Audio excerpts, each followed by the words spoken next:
do, somebody called, I don't remember, February, said, you're just a road here in Cafe. And, do everything. He said, yes, I have X number of pieces. But I'm telling you, you better get up here, and you better get up here now, because in hours, I will have zero. Did I show you my finished table? Yes, and I like it. Out on the, I showed you the finished out on our deck. What? Yeah, on the deck.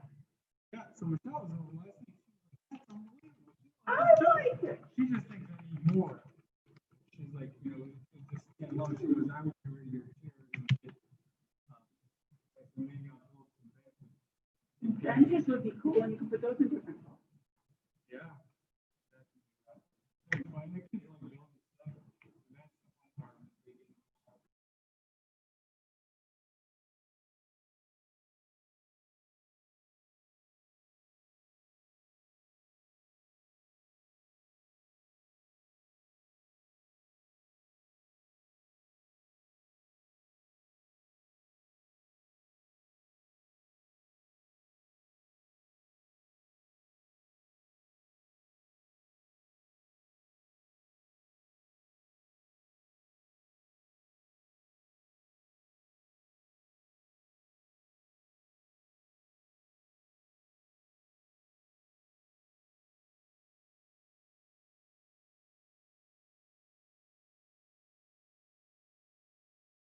Summer camp and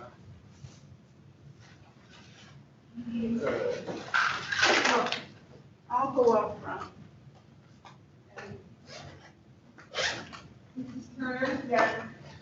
the best news of the day, Scott, is my Yeah, and there really my isn't. neck, my shirt's loose around the neck. Do you mind if you don't? Drop your free tons here.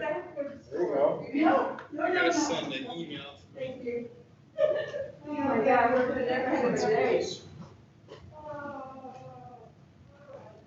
Okay. Thank you for bringing the nameplate out. Yeah, I put the new one on there. Yes, thank you. Helpful.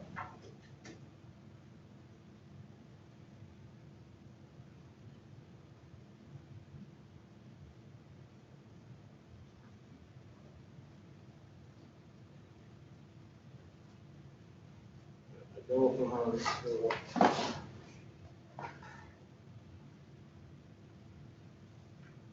So who goes on here? The Zoom people appear on here? Yeah. Should.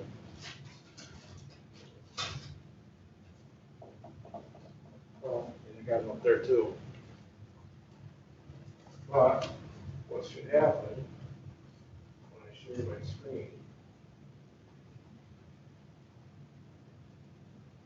Should be patience. Well, it's going to be a Zoom, you should see it as well. Yeah.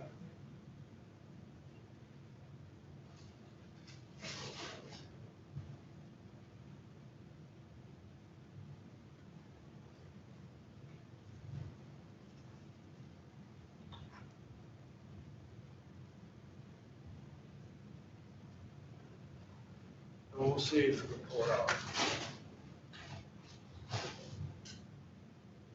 Where's the mic?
Are you assuming you guys both have phones that he's provided? No? Because you're not on the list, and I was No. wondering, hey, how come? No, when Mr. Merman hired me, he said, I expect you to provide your own phone. Oh, okay. And that's completely fine. It's actually better because then the things you do on your phone are foilable. Right. So I prefer to have my own phone. I don't blame you. Scott, you're the same way, guy? Yeah. 'Cause I looked at the list and I said, hey, wait, senior staff, Yeah. you know? They did away with them, I think, as Tom retired. Tom By the way, I and Ken saw- were the last ones, right? Ken had one. I think so. Tom had one, Marionette had one. I think That's as what they it is. retired, they did away with them. I saw Howard the other day, he said to say hello to everybody. Oh. Doing that. I gotta give him a call. You doing well? Oh, he looked gorgeous. I was thin, lost a ton of weight, Yeah, he's been, smiling, happy. he's been getting after it, I hear, exercising like a lunatic. Yeah, he was doing, good stuff, good for him, good work, guy. You know? I'm not finding where I am. We're trying.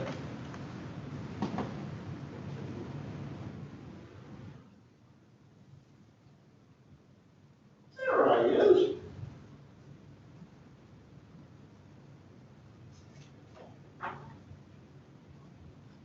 How we doing?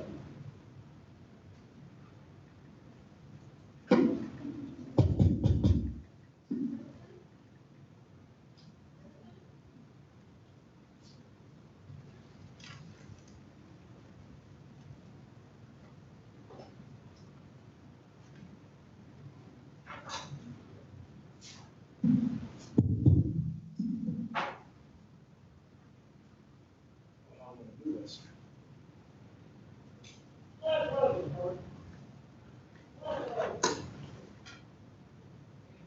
Oh, I can't stand this.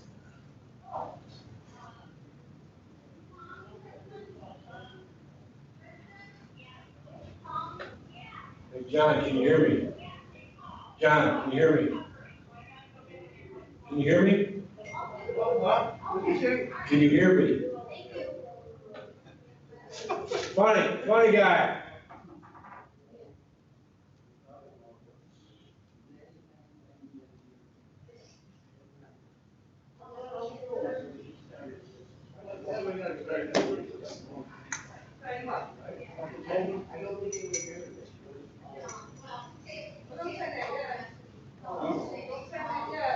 I have to give you your holster. I have to give you your holster. I hope you're well. And you're gonna sign it right there. Yes. Okay, I'm gonna hang up. Stand it now. All right. Thank you. Bye-bye. Bye, honey. Okay, bye. You like your meal? Are you beat? I don't know, honey. I don't know how to use the damn phone. Oh, well, don't feel good. Sorry. It's still open. Oh, you don't need my help. Nelson, how are you? Pretty good, Scott, how are you doing? Well, good, thanks. Well, yes. Trying to make all this work, you know? Mrs. Fellow, you're over here. Try to keep everybody the same. Well, I gotta move first. Yes, you're gonna have to move, yes. I have a question for Charlie. Is Charlie there? I don't have to ask him why we got so much. Why we spent so much money. Oh, okay. What? I thought you were with us. On the food service, and I have a question. Yep, I heard you say. Okay? Yeah, I have. There you go, yeah. He grew up on Okay, third this- end. Laws. Food I and could have supply. sworn, yeah, there's like 4 or 5 brothers. Why? Yeah, no, I mean, that's a lot of money. Yeah. That's a lot of money. We had $1.8 million, then we got, What street? No, what street was, Murray. Yeah, that's right. Been purchase orders and all, we had to be closed. okay, so these are lost more. I went to Mary Moma. No, they. So this is, Oh, this, this, and this. So, same. So, you will call me on Monday. You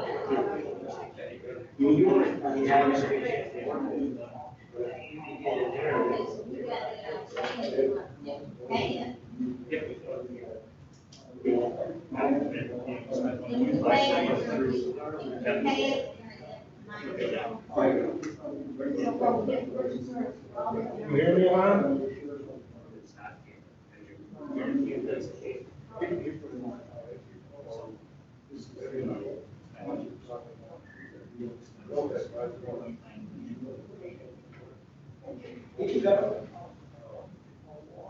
Ron, can you hear me?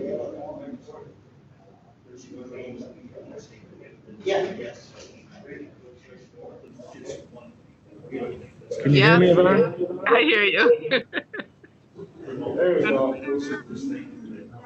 Well, I was trying to figure out how to. Can you say something again? Can you hear me? I can hear you now, thank you. Okay. Yvonne, I'm gonna share my screen. Let me know if you see it, will you? All right.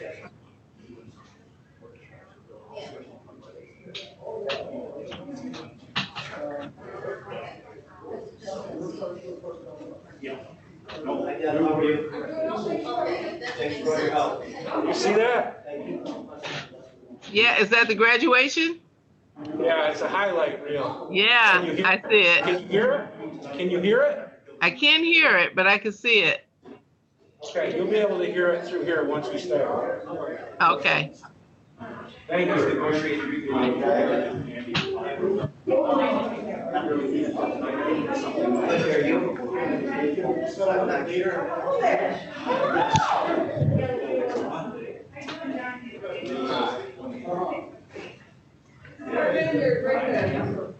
How are you? Family? Good? Yeah.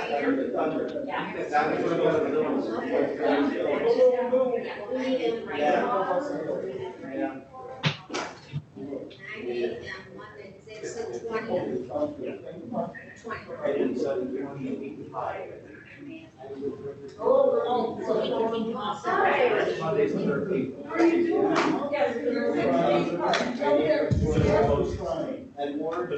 13th, we get ready to.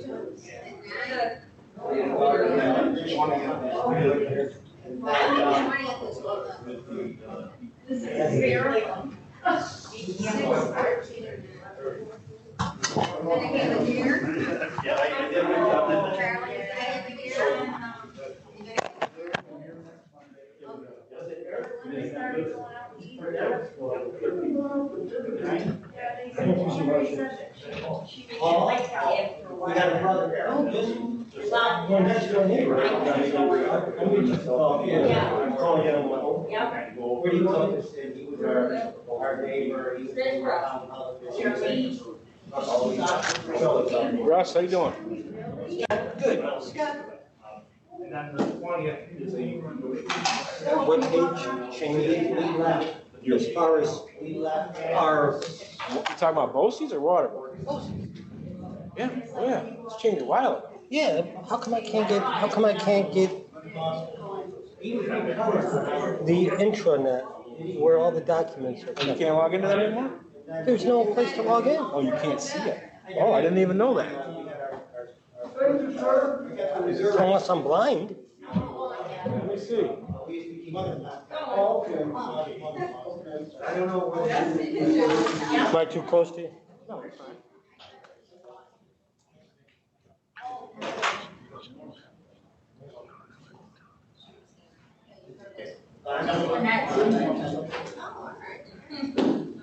Russ, I think it's up in it's in the right-hand corner. It's not loaded, but I think it's that staff. No, it was never staff.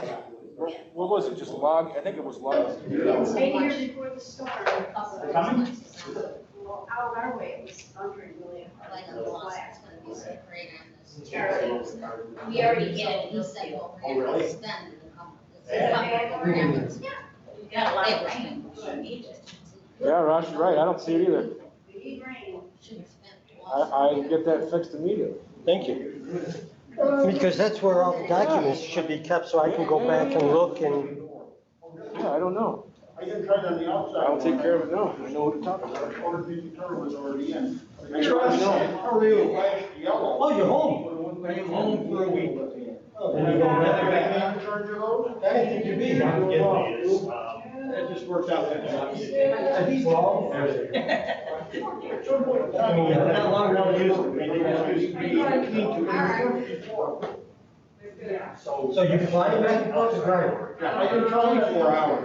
That where's your trip? You know what I got into, when I was. Very much. Yeah, 4 years. Go for. And I can do it for 1 year. 4.5, you turn yellow. Depends on traffic. Yeah, I gotta go out there for the first show. I don't believe it. South of, I think it's, I wanna go say hi to them. I made it.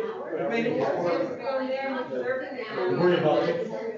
No, I'm good. Hit it, put it on 75, just leave it there. I do like 73, 74. Good luck, you. Don, just got, voting on that. This is the total. I have a question. It's like a menu. He's our menu. Where? Hey, who's your? So, there's a whole different process, and he sent it to me. I didn't know. What he said was, he got these yesterday. Yeah. Another district with a bunch of meetings that he. I'll be waiting. If they don't come back, they're eligible for relief. Federal thing, so it's definitely more complicated than Patty's. So I don't know when. Right now, Maureen. That, I already talked to them about the other day, and they weren't getting the answers they wanted. I'm gonna let them have it tomorrow, like, what the? Yeah, so no, Kathy. She was out the last night. Mr. Nelson, how are you? They did a career day. Still watching the Fox News? Oh, yeah, I keep track of it. I tell you, I have so much fun. He accepted the invite. Oh, he did? Right? I'll scroll through the Apple News, and I'll say, I was just waiting till I'm very interested in this stuff. I said, watch what the different, it's so scary. It's like, this organization chart, and then like if you go to CNN or Fox, like CNN will show something like social justice. And then Fox, the next thing will be how long it's in this, like they have an agenda. Scary. And it was a 12-year-old, super interested in our So, so different. They have to have a filter. Before you read something.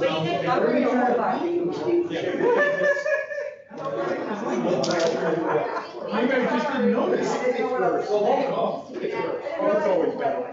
I just finished this phone call today. So we can start loading that back up with all the documents that. Yeah, I'll look at it. I just talked to Rebecca about it. Now, I'll look at it tomorrow and get whatever needed. I'm sure they're all there. It's just the actual link is not on the website. Yeah, no. I apologize about that. No. I didn't even know it. None. It's funny that we made it that long without knowing about it. I mean, pandemic, obviously, but, yeah, I appreciate you letting me know. 1985 was great. As soon as I was written, talked about these things. It's crazy. Good book. Yeah, right. How are you today? Good. If I get near my ex, I don't have to wear this mask. Debbie, this is yours. The X means we're 6 feet apart. I got your ex and I'll buy my ex. Where is it? I left him up. Yvonne, you can hear me, I right? think there's 2 that are gonna be on there. Scott, is it just Yes, I can hear you. Okay, thank you. Yvonne Hello. and Mr. Moore, I think you're coming in. Russ, Mike is gonna join. Mike. Mike Moore too. Right. He's not coming, right? As far as I know. I want to stand out there. Just to do it. What do you think? I'll go look.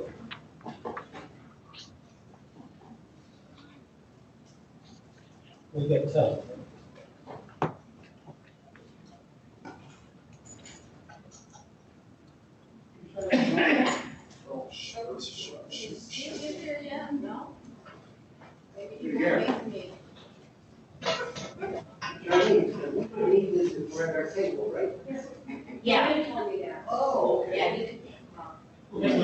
your team meeting, huh? Well, I can see.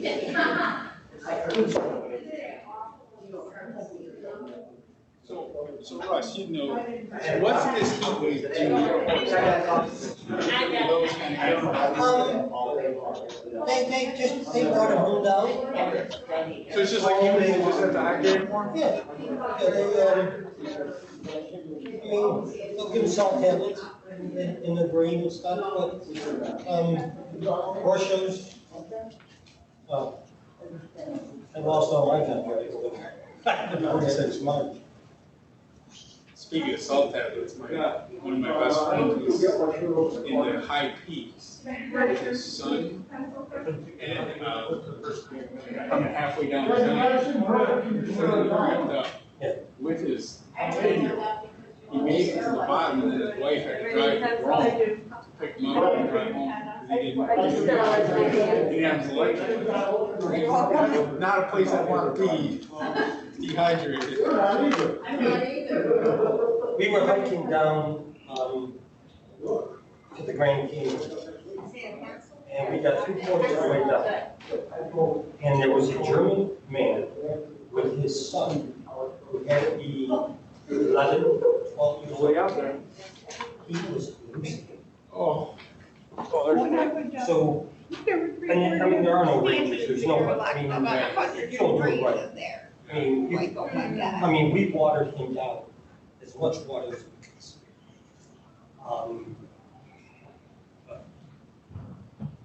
But I don't know what happened. I know the day we were there, they helicoptered 2 people. That's happening in Adirondacks a lot. So popular. Oh, because you can't go. People are unprepared. You know, I've done 5 of those high times. People are unprepared. They gotta fly somebody in there. How are you? I'll tell you. I'll go. You got it. 14,000 feet. Colorado. I'll do. There you are. 5,000. Mike, can you hear us? Yes, it's quite garbled though.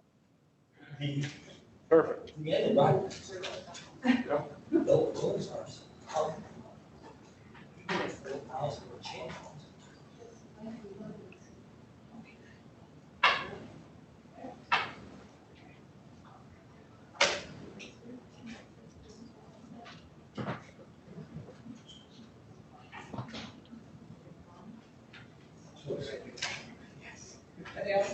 Yeah. Well, good afternoon and welcome back. It's nice to see everybody here. I'd like to start the meeting by giving the oath to the elected board members, those members that were nominated and approved at our April meeting. Would Mr. Boucher and Mr. Salerno please stand up?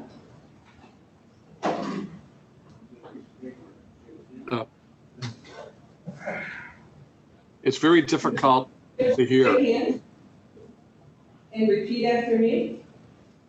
Okay, I heard you, Mike.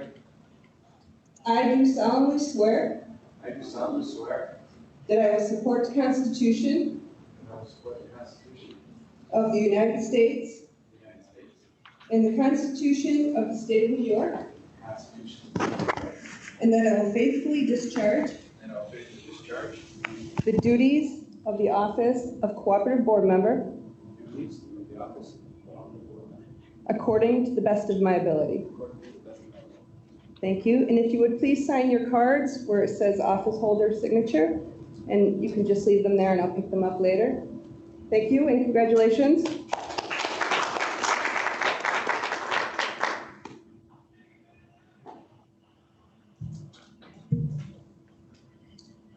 Okay, the second order of business. Oh, I'm sorry, I apologize. I did not do the pledge. Could we all please stand and say the Pledge of Allegiance? I pledge allegiance to the flag of the United States of America and to the republic for which it stands, one nation, under God, indivisible, with liberty and justice for all.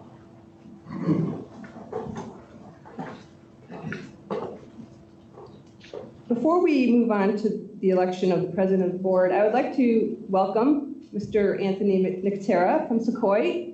Welcome. Glad to see you here.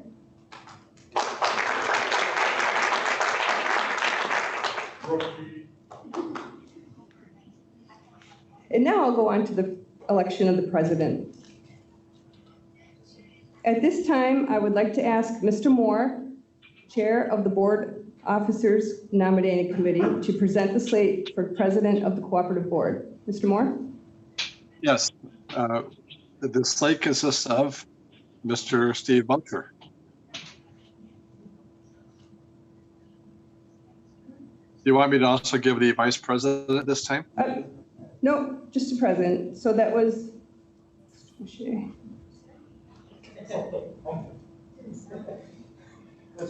you say Mr. Boucher? Yes. Okay, thank you, Mr. Moore. Are there any nominations from the floor? Okay. Hearing none, without objection, the nominations are closed. We will now have the voting for the office of the president. The voting will be by a show of hands. The vote will be recorded by the count. All those in favor, please raise your hand.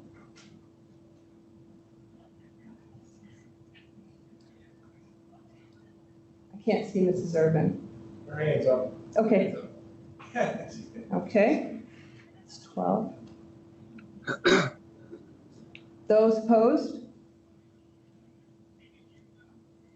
0, and no one's absent. Okay.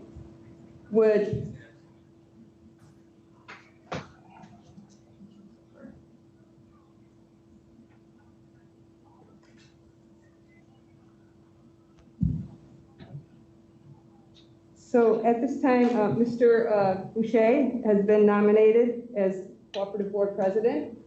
Mr. Boucher, I'm going to bring you your card. My mask manager come close.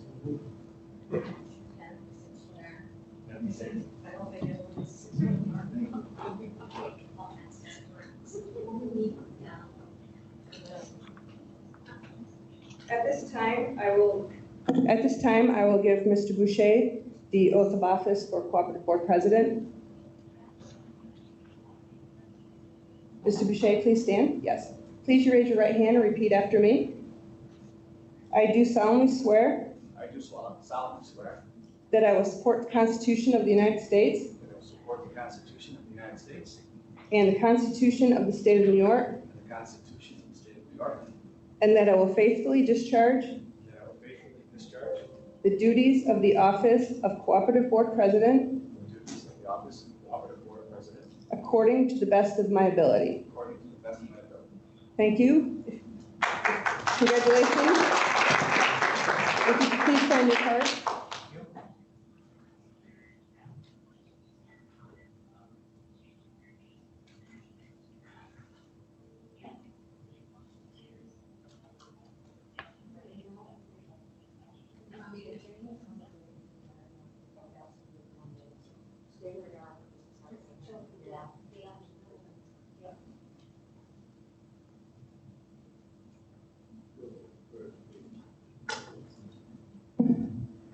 At this time, I will turn the meeting over to Mr. Boucher for the nominations for the board vice president.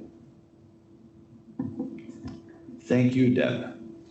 Okay, the next order of business is the election of the vice president of the board. At this time, I would like to ask Mr. Moore, the chair of the Officers Nominating Committee, to present the slate of vice president for the cooperative board. Mr. Moore can present the slate for the vice president for the cooperative board for 2020-2021. Yes, the committee has selected for the slate Mr. Russell Stewart. Okay, great. Super. So are there any nominations from the floor? Seeing none. Okay, so then, let's see here. Since there are no other nominations from the floor, the office of Vice President, without objection, the nominations are closed. We will now vote for the office of Vice President. The voting will be by show of hands. The voting will be recorded by the count. Okay, so now we need by show of hands for Russell Stewart. Okay, I see all hands up. Any objections? Seeing none. Okay, congratulations. Russ Stewart has been nominated to the office of Vice President. Congratulations. Dad is gonna tell you where to go. Right, so we're gonna have, Elaine's switch seats with. Steve, Russ, you gotta cross it here. All right, take my thing with me. Yeah, right, yep. No, no.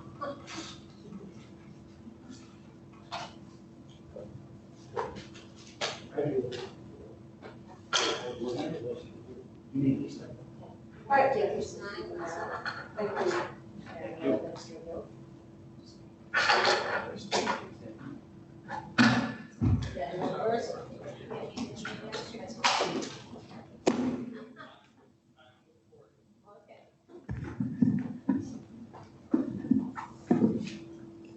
I will now administer the oath to Mr. Stewart. If you could please raise your right hand and repeat after me.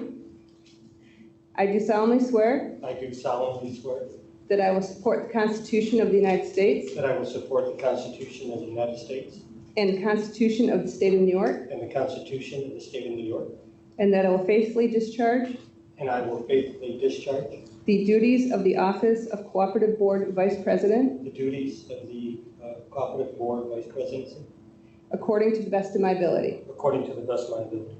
Thank you. Could you please sign your card, and congratulations. Thank you. I will now turn the meeting back over to Mr. Boucher. Okay, thank you very much. Can everybody hear? All right, these are good. I like this. Thank you. All right, so now with that, we need to be going into our normal agenda. We need a motion for approval of the items, correct, for number 5 through 50. And we also need approval for that, and then we'll see if there's any discussion. So can we get a motion? So moved by Mrs. Corbin, second by Mrs. Falvo. Okay, so any discussion? Mrs. Falvo? Okay, I have a question with item 28, which is the bank designations. Yep. Do we have swap agreements with these banks? Sorry, Sal? Do we have swap agreements with these banks? Swap agreements? Yeah, because we can only have 250,000 in each bank. So we have to give those banks the authority to spread the money out.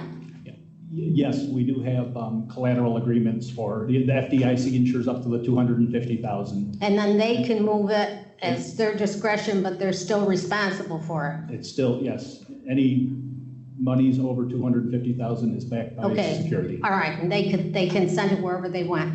And also this Albany Commercial Bank, have we had Albany Bank before? That has not been used in the time that I've been here. I think it's just been a carryover from year to year. It has been a carryover, because I don't remember the name. So I don't know why we would invest with Albany Commercial Bank. I don't want to cause a problem, but maybe you could research how it got there, when it came, because it had to have been approved initially by this board. You know, I remember Key Bank, Bank of New York and Marine Midland. So if you could get that information, because we may want to keep it there, or next year we may want to do something different. It's all, but it's okay. Gotcha. Perfect. And Mr. Stewart? Yeah, I have a few questions. In regards to, I can't remember the history here, in regards to our legal, we had Gerace Ferreira and BOCES does the negotiations and labor relations. And after that, they're $110 an hour. But the Don Gerace, I'm not understanding why we still use Don if we have Ferrera. So I did ask around about that. And from my understanding is that Don is serving us in a more local capacity. So he does our family court work. So when we have to go through family court, we use Don. He's done some contract work for local entities in Utica, like the Brodock building, and he's a little bit cheaper. So he's $5 less per hour than the other two. One of the things we talked about was to try to look at reviewing our attorney situation to see if there are ways to save money. Like in the future, would we want to open up retainer options for certain work? So we're going to be evaluating that this year to see if we can find more cost-effective approaches. So he does the family court. For $5 less an hour. On the physician, I see we pay him $965.1 FTE. Usually, how many FTEs do we have? I mean, normally, is it 1, is it 3? This is nurse practitioners. So a district, if they purchase a nurse practitioner from us, they have to purchase the medical director to supervise the nurse practitioner. Oh, I understand that. I'm just looking for how many people he would supervise, in a sense, generally speaking. Do we usually have 1, 2, 3 on staff that go out to the districts, or? We have 4 nurse practitioners. 4 nurse nurse practitioners. practitioners spread out to the 12 component districts and some outside of our BOCES. But we employ 4, so he supervises 4. Yeah. So that's $40,000. Okay. Yep. And he also serves as the medical director in a different COSER for districts. So At a different fee? it's a whole different fee. And it's through us also? Yes. Same person, different split duties. One is supervising the nurse practitioner. The other is the medical director to the Board of Education on issues like selective classification, on Narcan policies. Districts can call him for medical advice. Is that a per hour stipend that we give him? No, we have a contract with him. We have a contract. Yes. Yep, annual contract with Slocum Dixon. Okay. At some point, could we know what that contract is, how much it is? Oh, yeah, absolutely. Yeah, we have it. Elaine, what number is that? That is, let's see, number 11. Because we have a bunch of these, I'm just trying to keep track of all the numbers. We're going to get back over to you in a minute. No, go ahead. Gary, you ready? I didn't have a question. Oh, I thought you did. I thought he went, okay. Just waving, hi. So, all right, Russ, back to you. Just, I have 2 more questions, but I just want to, this year, more than ever, as I go through contracts and I go through board agendas, knowing the hardships that districts are facing in regard to budgets, I'm going to be a little bit more particular here in watching nickels and pennies. So a lot of my comments are going to be in relationship to that. I don't mean to burden the board with these questions, but I feel on behalf of all the local districts, we really need to take a look at that for districts. So with that being said, number 36, and cell phones. We're issuing almost close to 70 cell phones out in our BOCES without a cost. You're asking me to approve this, and I don't know the cost that I'm approving. So I need to understand that, and I think a board, we need to understand what that cost is. And I can understand 15 years ago with cell phones, because a lot of people did have them. But I can't imagine in this day and age, people don't have cell phones. So maybe we want to look at a stipend if they use their own cell phone. But again, we can't have that conversation until we know the true cost of what we're approving here.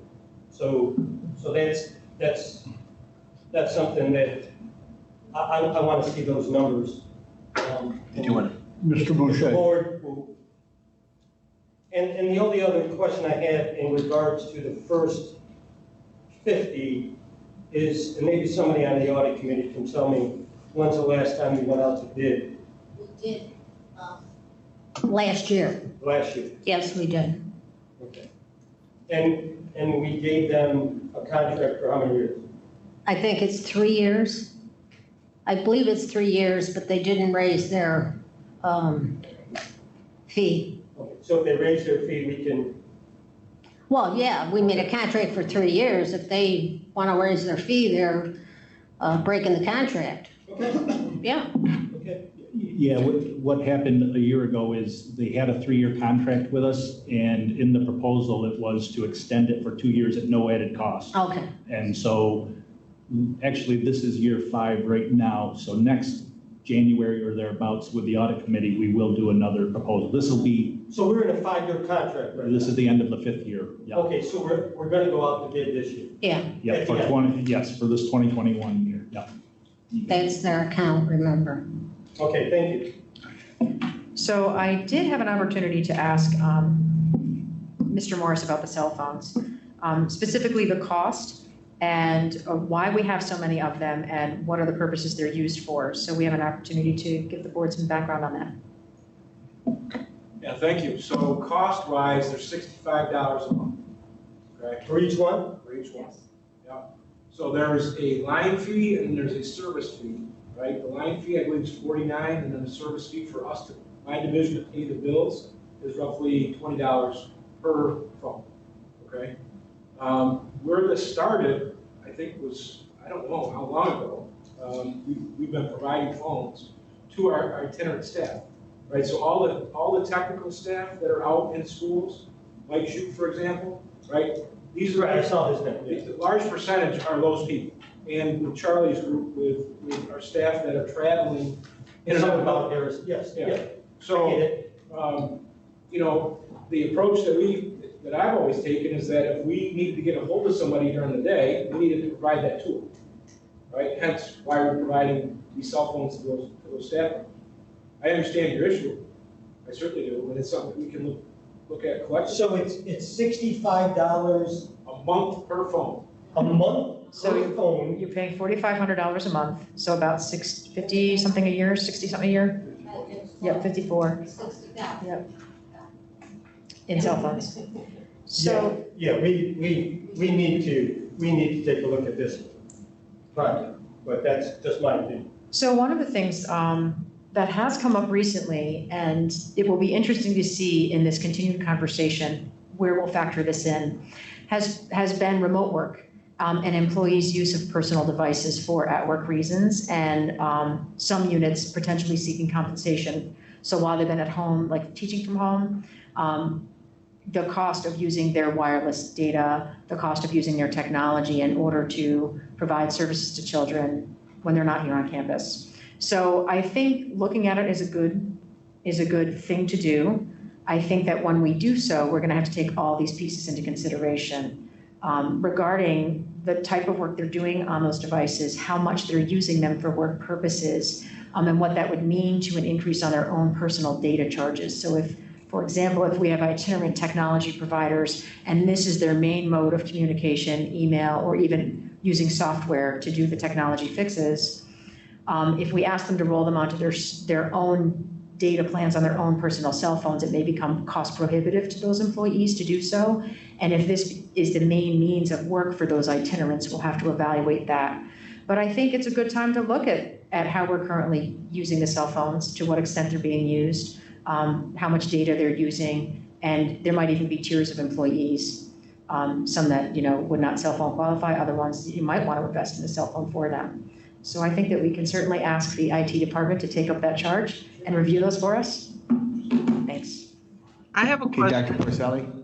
Thank you, Mr. Boucher, I appreciate that. The gentleman has an excellent point, and I thank the superintendent for the information. I feel personally I would be remiss if I didn't remind the board the fact that if a cell phone is used, it is foilable. So if I use my cell phone solely for BOCES business, that's fine. But I use my personal phone, and if someone were to come in and want to foil my BOCES information, they can foil the entire phone. So that's a consideration that has to be put into the mix. Right. Thank you. Good point. I have a question. Hello, can you hear me? Yep. Go Okay, ahead, you know, Yvonne. I see all the names for the cell phones and I understand because where I work, we do cell phones. But I think it would have helped me understand better if there were like job positions behind the names, you know, so we know that these people that are listed really need the cell phones. And I really would appreciate the breakdown of how much time they're spending on it, what, you know, if there's overage. I think that would give us a better understanding of why we need so many people to have a cell phone. I mean, if they're only using it once a week and I don't even know what their position is, we really need to look at that and see if it's feasible for us to continue with going on with that person or persons having a cell phone. I just think job descriptions help us understand, would help me understand more why they need a cell phone. Good point. Any other discussion items? I know there was a handful on here. Want to pull those out? Just discussion? Okay. So that's discussion. So we just need a motion to approve the items 5 through 50. You got that? Okay. All right, so now we need a vote. All in favor, say aye. Aye. Opposed? Motion passes. Okay. Now we go to items 51 through 68. Most of the memberships and selections and committees. We need a motion to approve those. Can we get a motion? Second. Approved by Mr. Nelson, second by Mr. Nelson. Okay. All right, so discussion? Any Yeah, discussion? just, hold on. I mean, what are we doing now? 51 through 68, we're looking. I'm so confused on these agendas. Okay. Page 16.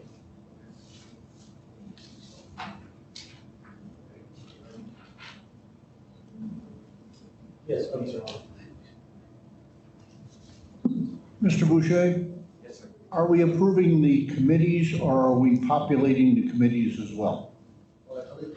Dr. Kilburn can help here. I believe that we're approving committees and then we are going back and ask who wants to, you got a memo about who wants to continue to serve, and then we're looking for people that we can identify as chairs, but we'll talk about that. There's also going to be some, I believe, some discussion about the numbers of people on certain committees, because some don't have 3 people, but there's an alternate, but, so we're going to have more discussion on that. But I believe this just to. We are just approving the committee titles at this point, Correct. not the personnel. Correct. Thank you. Right. Well then, for the discussion of approving the committees, I brought the question up in regard to the number of members on the committees, because some committees, we just have 1, and we have 3 alternates. And on some committees, we have 4, and on some we have 5. So I'm just looking for some consistencies, especially if I'm an alternate.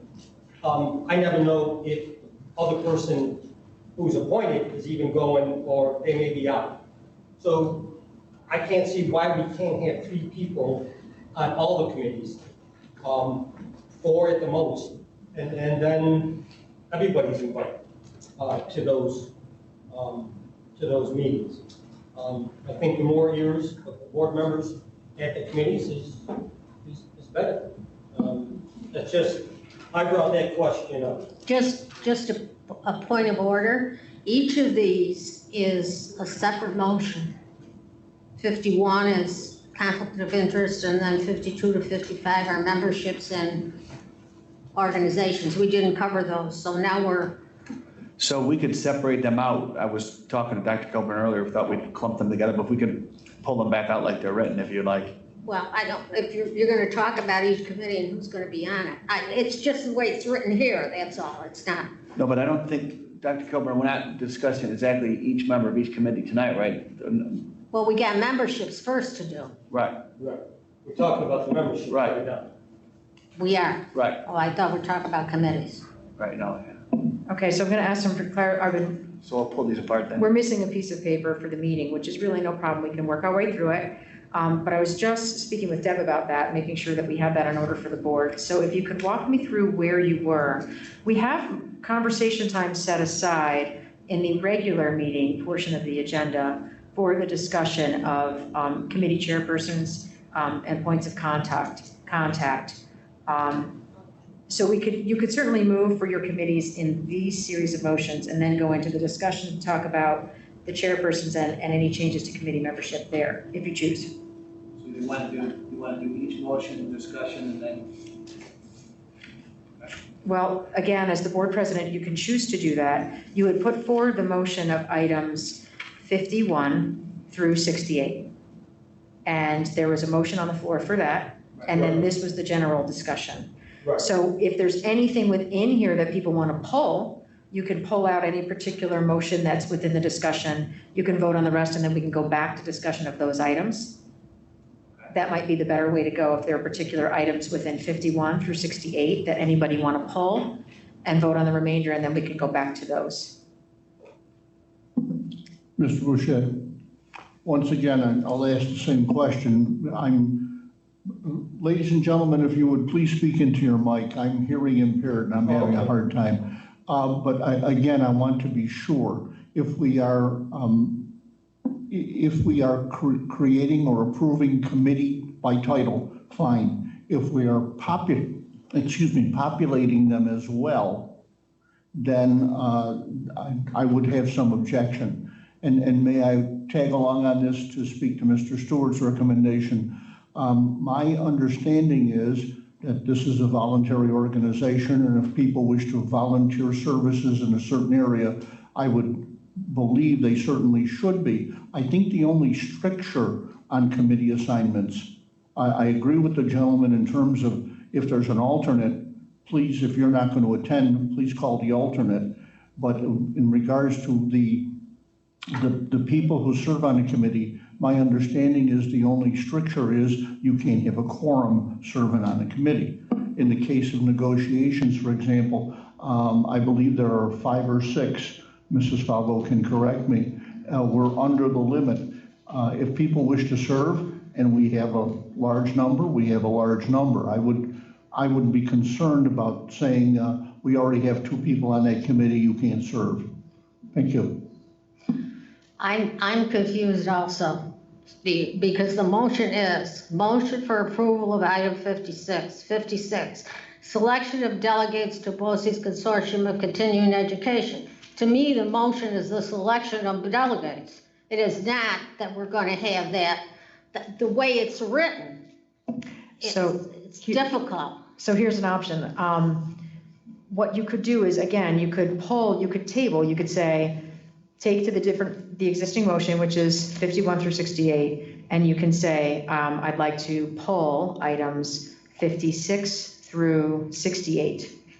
Then you could rename your motion and vote on that. Okay. Then as a group, you can individually go through the remainder and go through your selection process, which I think will take care of all of it.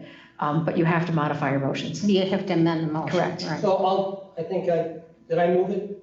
You have to, I don't know who moved it, but that's still the motion on the floor. Did you move? Who moved the motion? Gary Nelson. And you second. Would you amend that? Okay. Mm-hmm. So you got to make a motion to amend it to, You're making a motion to amend it? okay. To pull 56 through. So we're making a motion to pull items, we're going to make a motion to approve items 51 through 55, correct? All right. And the first was Mr. Nelson and the second was Mr. Stewart? Yes. Okay, so then you could ask for any discussion on those items. Okay, any discussion on those items? Mr. Boucher, just one point for the district superintendent.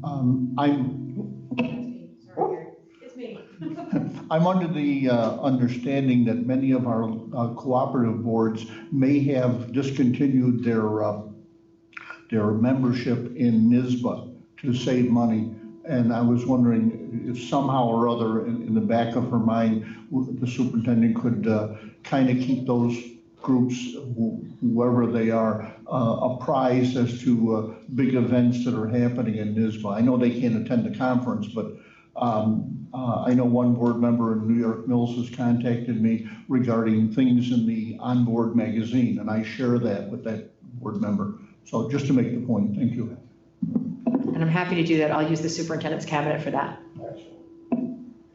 I just do have one question in regards to associations. I don't see the SBI on our list as dues paying association. I know we appoint members to SBI as a board. I'm just wondering why we're not paying dues to that association. Understand clearly it's a coaster to begin with. So, I mean, you're talking minor dollars. I don't know what it would be for a BOCES, but just have someone check into that. And then if we need to bring the SBI back to approve later, we could do that. Well, it isn't even on here, the SBI, so Well, that's my point. if the approval to approve membership into these, there is no dollar amount onto these, but SBI should be there. I'm So you pull it thinking, out? so since there is a resolution later appointing a voting member to Right, that organization. right. So you want to pull it out until we? No, I don't want to pull it out. I want to add it in, but do the investigation work and maybe at the next meeting, figure it out. And Gotcha. If it's a July 1 thing, we can do a retroactive appointment at the August meeting. Yep. Okay. And I have one more thing. I guess I'm used to talking all the time. These associations that we belong to, I know we talk about money and how much it costs. So I think we need to consider the money and the services and the fact that we're professionals and we should belong to our professional organizations for whatever we may need it for. Sometimes we may never use it for years, but it's, you know, if I'm a professional, I should belong to the organizations that, unless it's completely prohibitive money-wise. I mean, if it's $20,000 to belong, that's one thing. So maybe we could look that up and see before we go to the money concept, that we're not going to join because of money. Good point. Okay. Along those lines, Mr. Boucher, the lady makes an excellent point. If, given the current health situation, none of our board members, I'm kind of asking, are going to attend the National School Boards Convention in New Orleans this year, perhaps we could rescind our membership this year. But aren't there other things we get, Gary, besides going to the convention? We get other services from them. I appreciate that, thank you. Right. So maybe a way to compile what that membership includes for you. Okay. Right, so you still have that motion on the floor. Okay, so there's discussion. So now that we've had the discussion, all in favor? Opposed? Motion passes. Okay, that brings us to what, 61? 50, well, did we do 50? 56? All right, so what do you want to do? We want to start doing these individually, or do you want to just still clump them together? Yeah, we're going to try to do them individually. Oh, we're doing it, okay, so we need a motion for approval for item 56, selection of delegates of the BOCES Consortium for Continuing Education. It's Corbin, second by Mr. Point of information, Mr. President? Yes, sir. I'm not exactly sure what the motion entails. Is it just the committee or the population as well? It's the selection of the delegates to that committee. The members. And will we follow that same process on the succeeding ones? We will now.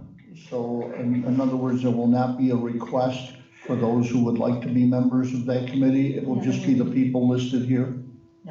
No, because didn't Deb send out? So I want to just make a point of order, if it's okay, to the board president. So we had sent out an email, I think board clerk sent out an email to say, please confirm if you want to continue, and also please put your name in if you would like to revise. And that is not with us at this meeting. So I actually have the chart, and what I can do, we're going to have to kind of ad-lib this a little bit. Yep. Oh, thank you. So I can read off who is currently on the committee, and you certainly can ask if there were other people who wanted consideration for that committee, right? And then you can move forward from there to make a motion to approve those who have who've been read, whose names have been read, and all who are also interested in the committee, and we can move one item through at a time. Does that work? Will we also be designating a chairman, or will that be up to the committee members? Well, that's interesting because that conversation is actually put into your regular agenda meeting. So I think in this motion right here, you have it in two parts.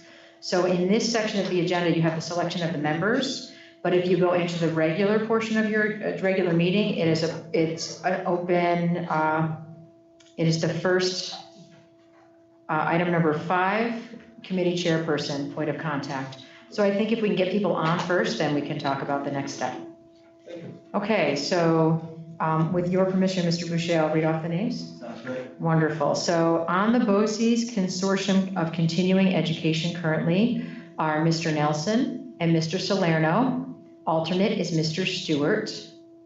Is there anyone, do the 3 names still want to continue in that capacity? Yeah. Hearing crickets, we're going to move forward. And is there anyone else who wanted to be a part of that? Hearing none, it sounds like you have a slate of 3. Question, Mr. Stewart brought up, do we need alternates or can we just make the committees all 3? And then people can attend, and then if they can't attend, you always have someone there. And I do think that would be a point of board discussion on this motion. Well, this committee is probably different than most because it's a combined committee of 2 BOCES. So if our BOCES is going to put 3 on, then we would have to send that invite to Madison BOCES to do the same. So I think with this committee, we just leave it alone. And if one of you 2 are not going to make the meeting, just contact the alternate to attend. This one is a little bit different than most. So the slate for this committee going forward for your vote is Mr. Nelson and Mr. Salerno with alternate Mr. Stewart. So you need to vote on that. Super. Okay, so that's our discussion. Any other discussion? Okay, hearing none, all in favor say aye. Aye. Opposed? Motion carries. Congratulations, committee members, you're back on. Okay, motion to approve item number 57, the selection of representatives and the alternate for the Career and Technical Education Advisory Council. Would you please read the? You got a motion? On the motion? Second?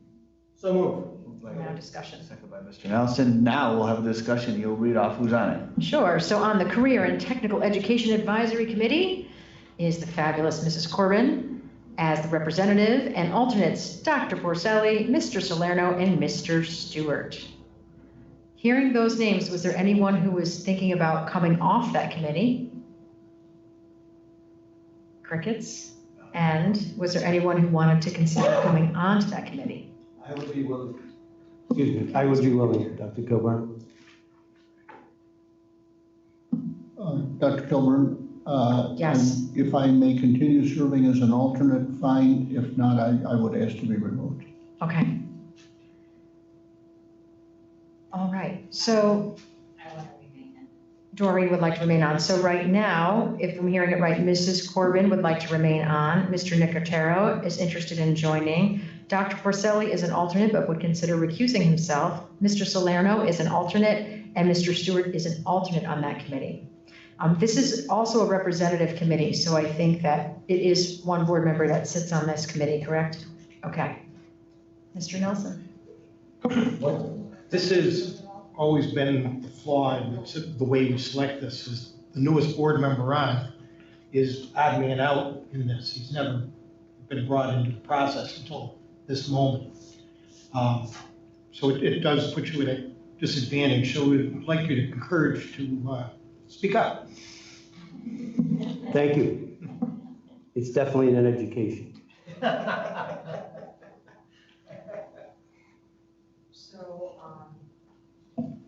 So right now we have Mrs. Corbin who would like to remain on. An option might be for Mr. Nicotero to move into an alternate position with Mr. Salerno and Mr. Stewart. That would mean Dr. Porcelli would recuse. Is that amenable to the members at the table? All right, so you want to vote on that? All right, so that's our discussion. We'll have all in favor say aye. Aye. Opposed? Motion carries. Congratulations, Career and Technical Education Advisory Council folks. Okay, now we move on to motion for approval item number 58, which is, we were tabling this one. Were we gonna table this one or we're gonna just, because we didn't?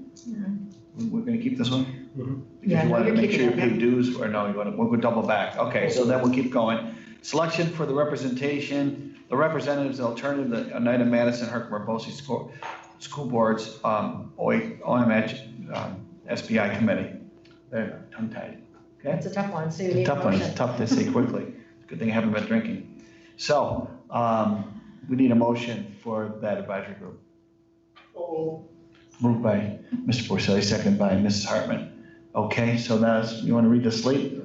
Okay, this is the Executive Committee of the Oneida Madison Herkimer County School Boards Institute. Representative is Mr. Boucher, alternate is Dr. Porcelli. Is there anyone of those two names who no longer want to participate on that committee? Hearing none, is there anyone who wanted to participate on that committee who has not been named? Dr. Kilburn. Yes. Dr. Kilburn, I attend on behalf of Sequoia Valley, so if either one of the gentlemen cannot make it, hopefully I would be there.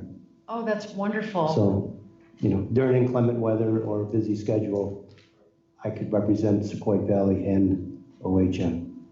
Thank you. All right, so I'm not hearing any takers other than our current takers. So I think you have a motion on the current slate. Discussion. All in favor, say aye. Aye. Opposed? Motion carries.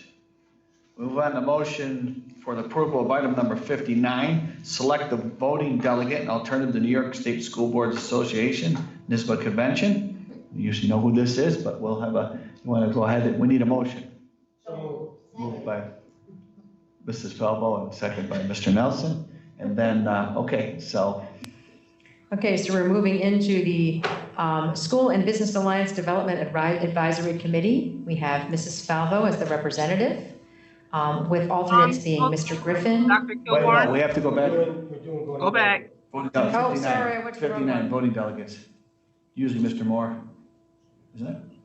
No, our voting delegate it was Mr. Moore, wasn't it? Yeah, Yeah. Mr. Moore was our voting delegate. I apologize, I went to the wrong committee. He comes back with the best stories. So Mr. Moore is our voting delegate. Do we hear anybody else who would like to be a voting delegate? I would like to be the alternate. Perfect. Yvonne would like to be the alternate. Yvonne, you did it last year, didn't you? Yes, Yeah. I did. Yes, you did. Do we hear any other names? Mr. Moore, are you interested in continuing in your current role? Sure. Yes, he is. I got the thumbs up. You need a vote. Very good. Okay, that's our discussion. Now we'll vote. All in favor, say aye. Aye. Opposed? Hearing none, motion carries. Perfect. Now we're on to approve the motion for approval for item number 60, selection representatives alternatives for the School and Business Alliance Development Advisory Committee. So can I get a motion? Moved by Mr. Porcelli, second by Mrs. Corbin. Okay, so who do we have on that committee? For the School and Business Alliance Committee, we have Mrs. Falvo as the representative, Mr. Griffin and Mr. Salerno as alternates.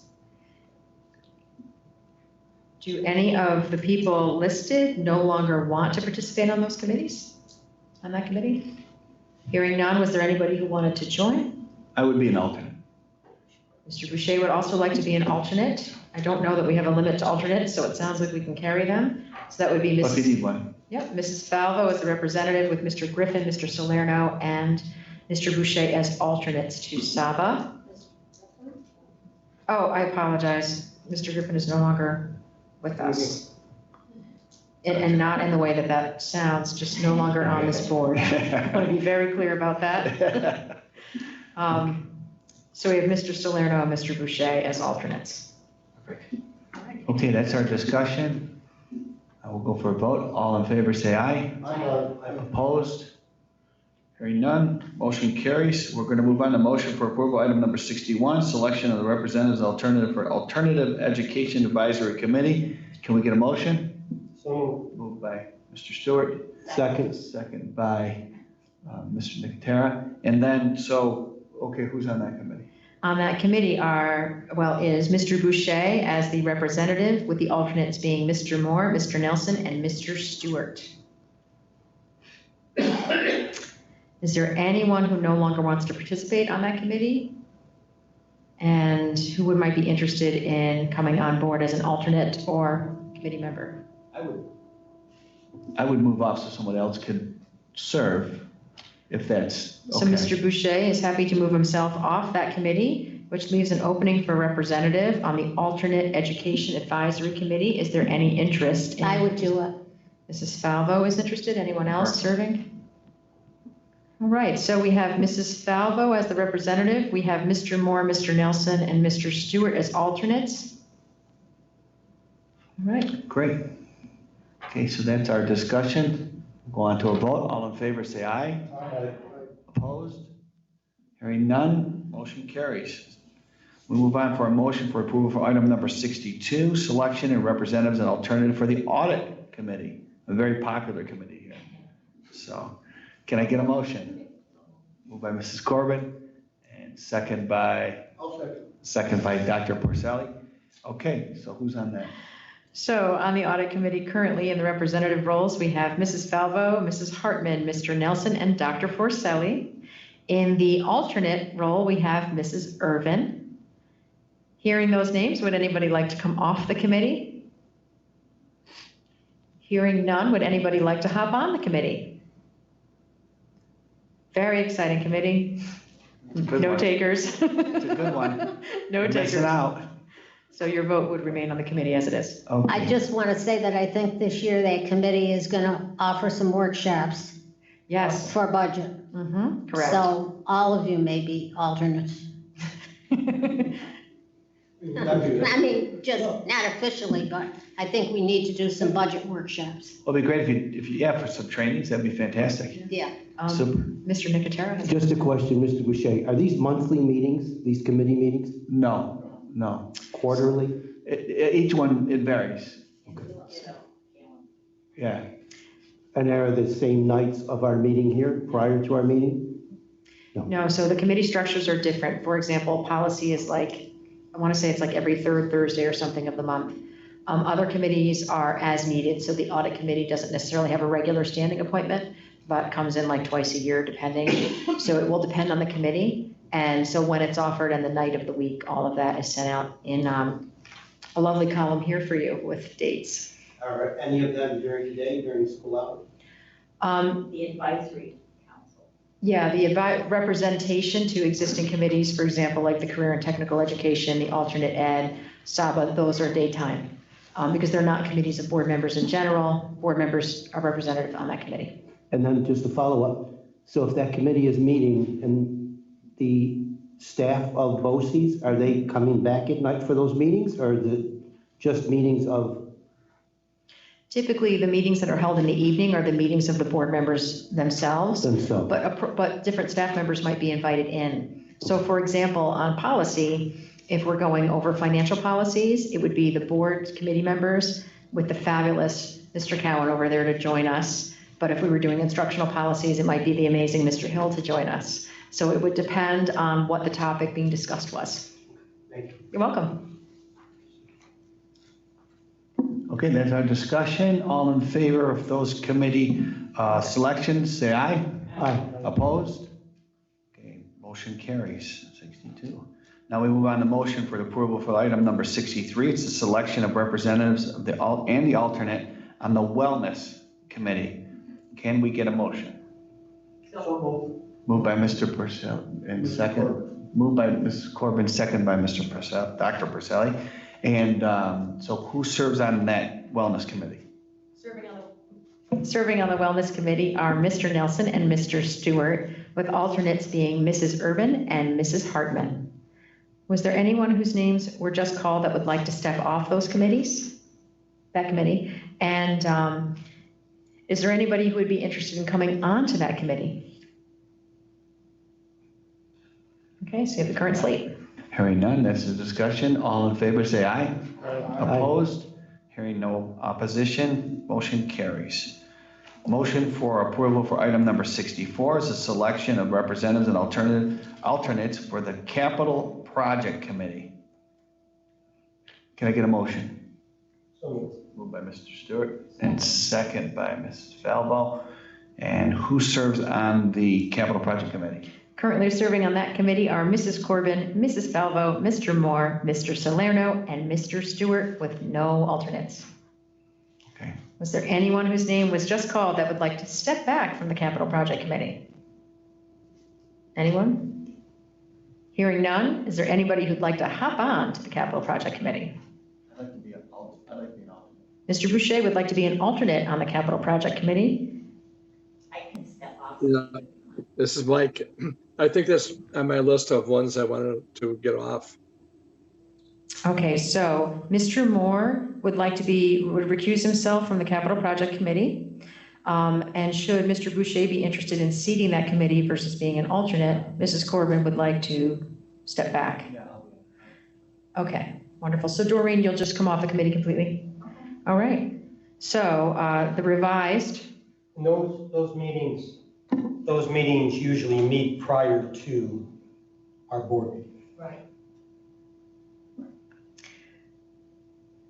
The Facilities Capital Project Committee would now be Mr. Boucher, Mrs. Falvo, Mr. Salerno, and Mr. Stewart. Okay. Great. That's our discussion. Hearing no other discussion, we'll vote. All in favor, say aye. Aye. Opposed? Hearing no opposition, motion carries. Now we move on to motion for approval for item number 65, the selection of representatives and alternates for the Negotiation Committee. This is a good one. All right, can I get a motion? Moved by Mrs. Falvo, second by Mr. Stewart. And who are the members on that committee? The members on that committee are Mrs. Falvo, Mr. Griffin, Mr. Moore, Mr. Nelson, Mr. Stewart, and Dr. Porcelli. No alternates. So Mr. Griffin's off. Oh, Mr. Griffin's off, excuse me for that. And Mr. Moore, in your last discussion, you had indicated you might prefer to be an alternate for that committee. Does that still stand? That would be fine. And if it's getting too crowded, I'll step back. Okay. So the revision would be Mrs. Falvo, Mr. Nelson, Mr. Stewart, Dr. Porcelli, and alternate Mr. Moore. Was there anyone else who wanted to come onto that committee? Hearing none. Hearing none, that's discussion, so we'll go to a vote. All in favor, say aye. Aye. Opposed? Hearing no opposition, motion carries. We move on for a motion for approval for item number 66 is a selection of representatives and alternates for the Board Handbook Committee. Can we get a motion for that? Moved by Dr. Porcelli, second by Mrs. Hartman, and we'll have a discussion based on who's on that committee. Mr. Moore, you're on that committee, and Mr. Boucher, you're on that committee. Mr. Boucher, you are the alternate. Mr. Moore, you're in the lead. Would either of you like to step back from that committee? I think I indicated that. I can't remember what I put in my note. I'm trying to get off of 3 committees. Was that one of them? Does anybody know? I know Deb's going to look it up. Deb is going to look up. She's got your emails. So while we're waiting, I would wonder, is anyone wanting to jump on the Handbook Committee? Handbook Committee, come on. It's a good committee, really No good. takers, huh? I'm shocked. We usually have popcorn, we have soda. It's a really nice place we meet. Well, what does that committee do? We really don't have, Mr. Moore wrote the handbook and it got approved and we reapprove it every year. That's right. The committee per se does not meet. Now, if you want to have a handbook review committee that every year we review the handbook, that's a different thing. But just to have a standing committee that never meets doesn't, you should do some work with the handbook if you want to do it. I mean, I think it probably needs to be reviewed because we haven't really reviewed it since Mr. Moore did such a great job. Oh, yeah. Mr. Writing Moore, it. how long ago was the handbook written? Well, 10 years, Michael, 12 years, 15. Oh, we can't hear you, Mike. I think you're muted. Mike, you're muted. There you go. About 15 or 20 years ago. Yeah, see? Okay. I think we should have a handbook review committee. Right, so the handbook committee might want to review it. We did something when I was president of the board that you met about an issue on the handbook. Maybe. and reviewed it then. An issue would come up, if it's not in the handbook, we put it in the But that handbook. was, Or we. that was quite a while back now. Well, should we though, after 20 years, really have it reviewed? I mean, there might be some things in there that are, He wrote it so well the first well, time. I know, but there could be outdated things. When you do this award piece, Now, there's the internet, there's all sorts of new things. So- Mr. Moore, we did find your answers. You had wanted to step back from negotiations, and you had indicated that you'd like to step back from the capital project committee. oh, okay. Yep, Yeah, which that's did. good. So, okay. Okay. So the handbook committee, I have Mr. Moore and Mr. Boucher moving forward. Okay, that's our discussion. We'll go to a vote. All in favor of that committee, members, say aye. Aye. Opposed? Okay, motion carries. Okay, motion for approval, item number 67, selection of representatives and alternates for the Board Policy Committee. Can we get a motion? Moved by Mrs. Corbin, second by Mrs. Hartman. And the discussion is who's on that committee? Currently, we have on the committee Mrs. Anderson, Mr. Moore, and Dr. Porcelli with Mr. Boucher as an alternate. Hearing those names, is there anybody who wants to come off that committee? Dr. Porcelli will not be a member of the policy committee. Dr. Porcelli is going We to saw that email. recuse himself from the policy committee. Is there anybody who would like to come on board to the policy committee? Good times. Hearing none, you're moving Okay. forward with this latest. All right, that's our discussion. All in favor, say aye. Aye. Opposed? Motion carries. Motion for approval for item number 68, the selection of representatives and alternate on the district-wide safety committee. Can we get a motion? Moved by Mrs. Corbin. Second by Mr. Stewart. And so the discussion, who's on that committee? I actually cannot find that committee on this piece of paper here. Dr. Kilburn? Yes. That's a new committee for board representation, so that was. So we have no one on that committee? Correct. Correct, okay. So this is to look at the district-wide safety planning, the actual plan that has to be submitted to, and submitted for approval, and there has to be a hearing to approve that, correct? So it's a review of that existing plan, and the committee would have stakeholders from the BOCES itself, but also board representation, correct? So you're looking for a representative for that committee and an alternate? At least one, and others are welcome if they'd like to. Okay, so with that being said, do we have anyone who might be interested in joining the district-wide safety committee that reviews the district-wide safety plan? I would do it. Mr. Nicotero, thank you. Anyone else interested? I'll sit as an alternate. Mr. Stewart as an alternate? Okay, so we have for the district-wide safety committee, we have Mr. Nicotero and alternate Mr. Russell, Mr. Stewart, Mr. Russell, I apologize. And that's your vote. Two first names, two last names. Not the first time that's happened. Okay, Dr. so that's our. Gilmore, could you add me also, Go ahead, please? Yvonne. Add me? Oh, good. Yvonne, too. Yes, I apologize, Yvonne. Would you like to come on as a representative or as an alternate? As an alternate. As an alternate. So So we the have two notice alternates. will go out to everyone. I'm alternate to no. Mhm. Thank you. Okay, and you have, you did them all, I think. Well, just before we move on, do we have a superintendent's evaluation committee? Yes, we do, right here on the thing, and I don't see it on here. Right, I don't see it on there either, so. So we could create a motion. Is that something that's approved every year, or is that an ad hoc that the board just puts together? I don't remember. I think it's something the president just appoints. I I'm not think sure. it's an ad hoc committee that's appointed each year. Okay, thank you. I don't think we've reviewed it each year. I think if it comes up in the meeting and we decide to review.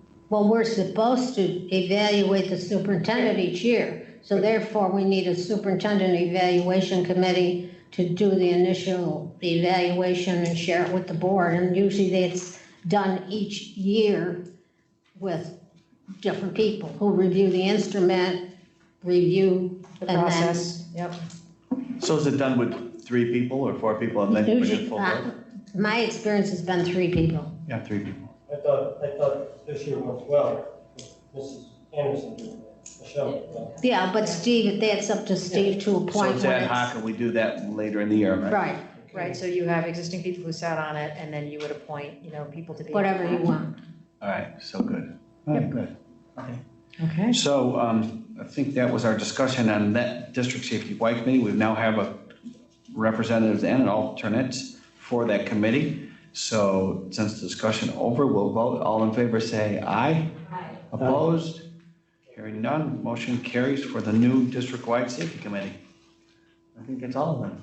It is all of them. Okay, so now move on to communications and communications from the floor, right?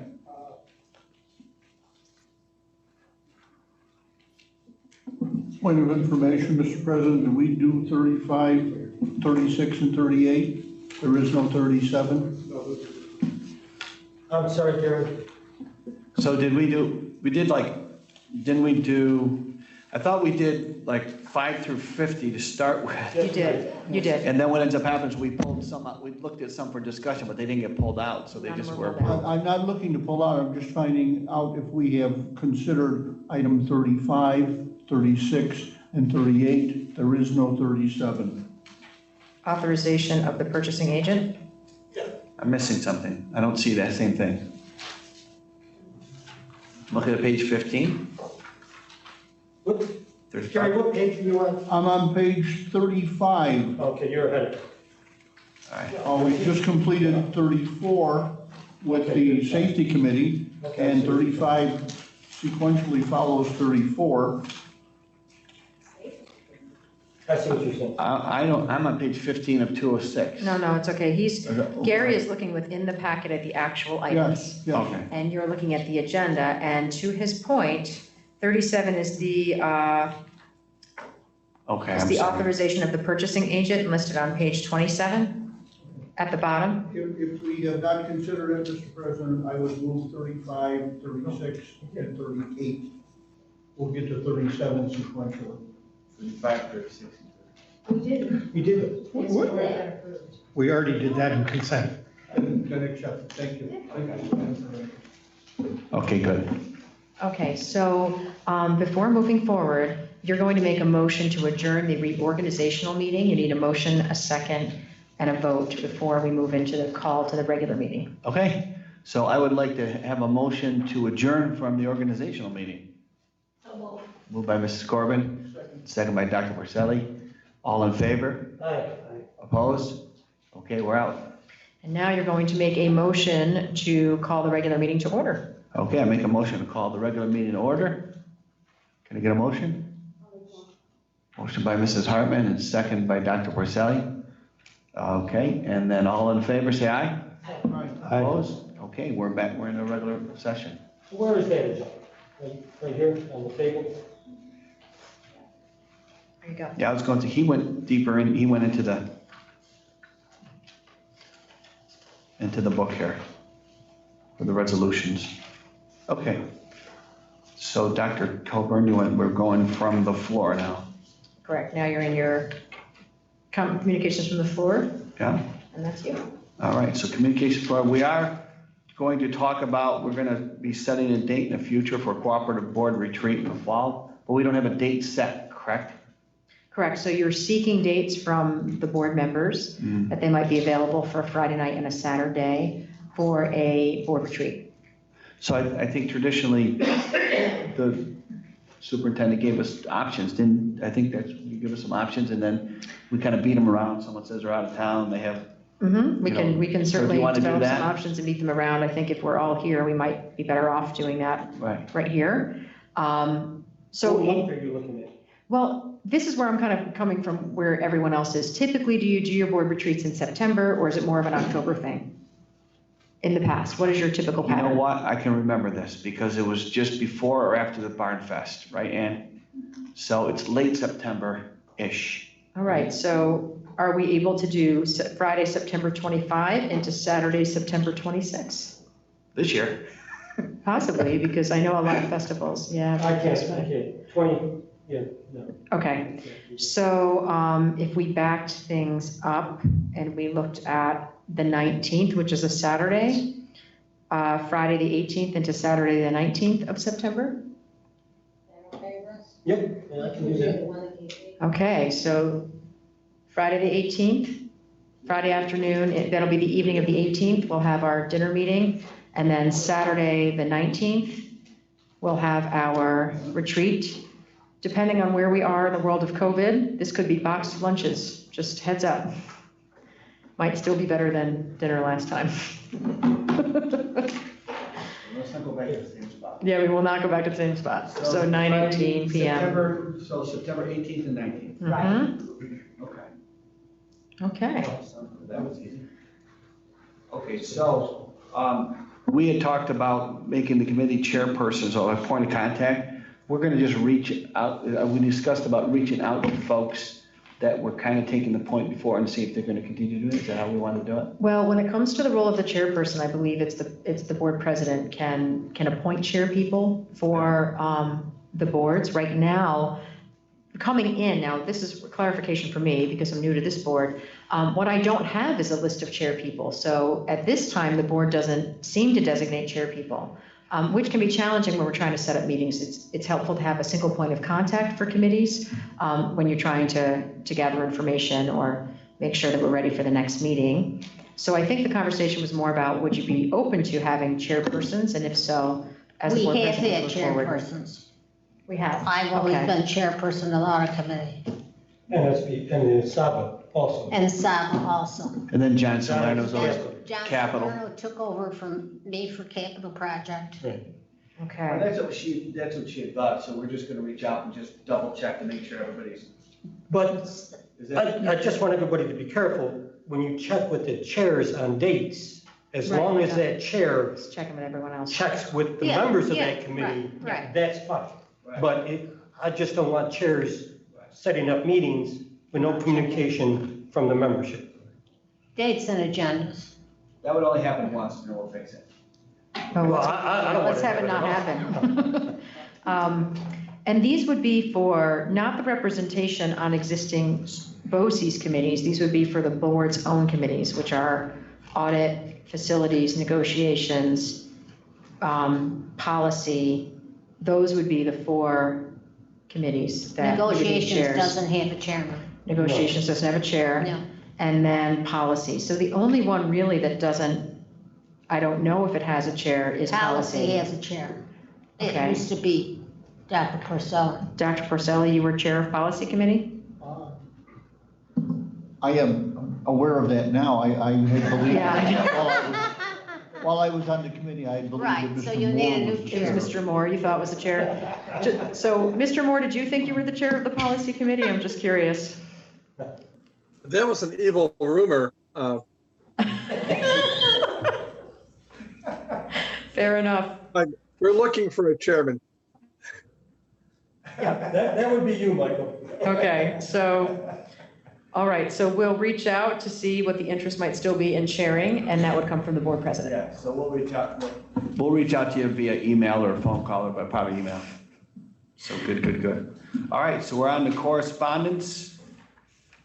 Dr. Kilburn, do we have this correspondence? You wanna talk No, about it? and except for this question would have to do with the board received information about the October school boards event, which is happening Thursday, October 29, 4:30 to 6 is, oh no, that's the keynote presentation. It's that weekend of October 29, Thursday, Friday, Saturday, and I think Sunday you come back. It's in New York City. So school boards itself has been reaching out to say to people, oh, hang on just one second, I want to check. And that's not correct. 2021, yes, it is correct. School boards has been reaching out to just see, first of all, what is the interest from board members for New York City? Just because of COVID, I think they're getting a lot of pullback from people wanting to go down to their conference. So we're gauging that. And if you're interested, we're asking people to please sign up, but I don't want to pass this around because it's probably not a good idea to be passing things around in COVID. So October 29th through the 31st, so it goes into Halloween. And this is in New York City with registration opening up July 27. Having heard that, if you are interested, would you please raise your hand? Mr. Stewart. Mr. Moore. Mr. Moore. Mrs. Irving.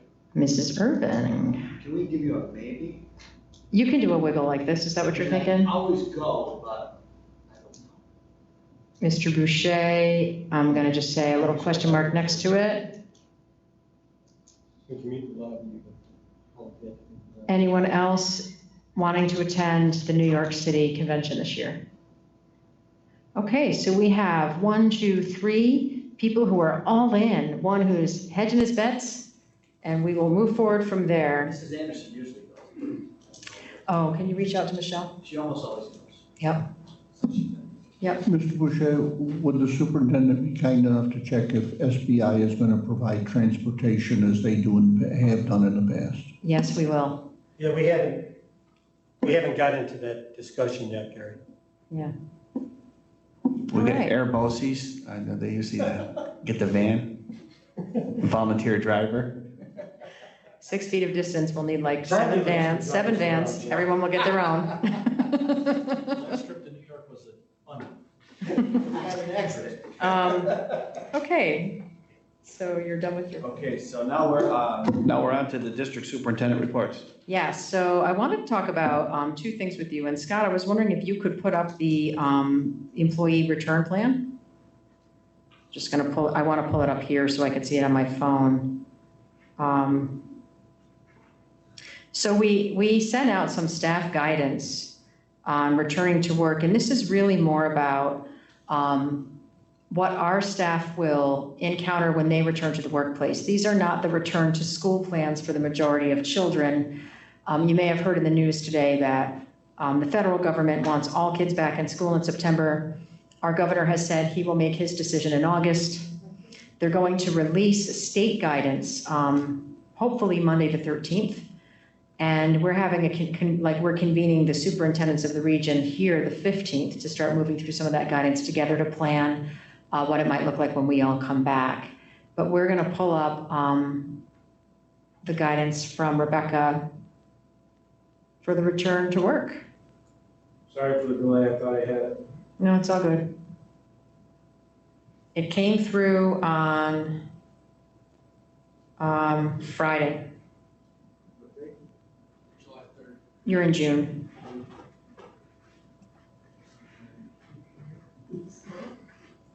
There it is, right there, up, nope. One more, go up one more, there you are. And then it's the attachment on the bottom right, there you go. This one or this one? The other one. Your other right. So this was the employee guidance document that was sent out to everyone. And I'm just gonna ask Scott to scroll down to re-entering the workplace. And what we made sure was that in the first paragraph, we talk about that this is going to be a continually changing guidance document. So we're gonna send updates out. And we also talk about how this guidance was informed, that this was done through the safety committees and safety personnel across the state, that it took in CDC guidance, Department of Health guidance. It also took into consideration social distancing within each of the workstations and our HVAC considerations. Then we go into, go back down, we go into everyone must take the following steps to protect themselves at work. And that's following the guidance described herein, staying home if they're sick, not touching high-touch surface areas in public places like elevator buttons, for example, and avoid all non-essential travel. Then we go into maintaining social distancing.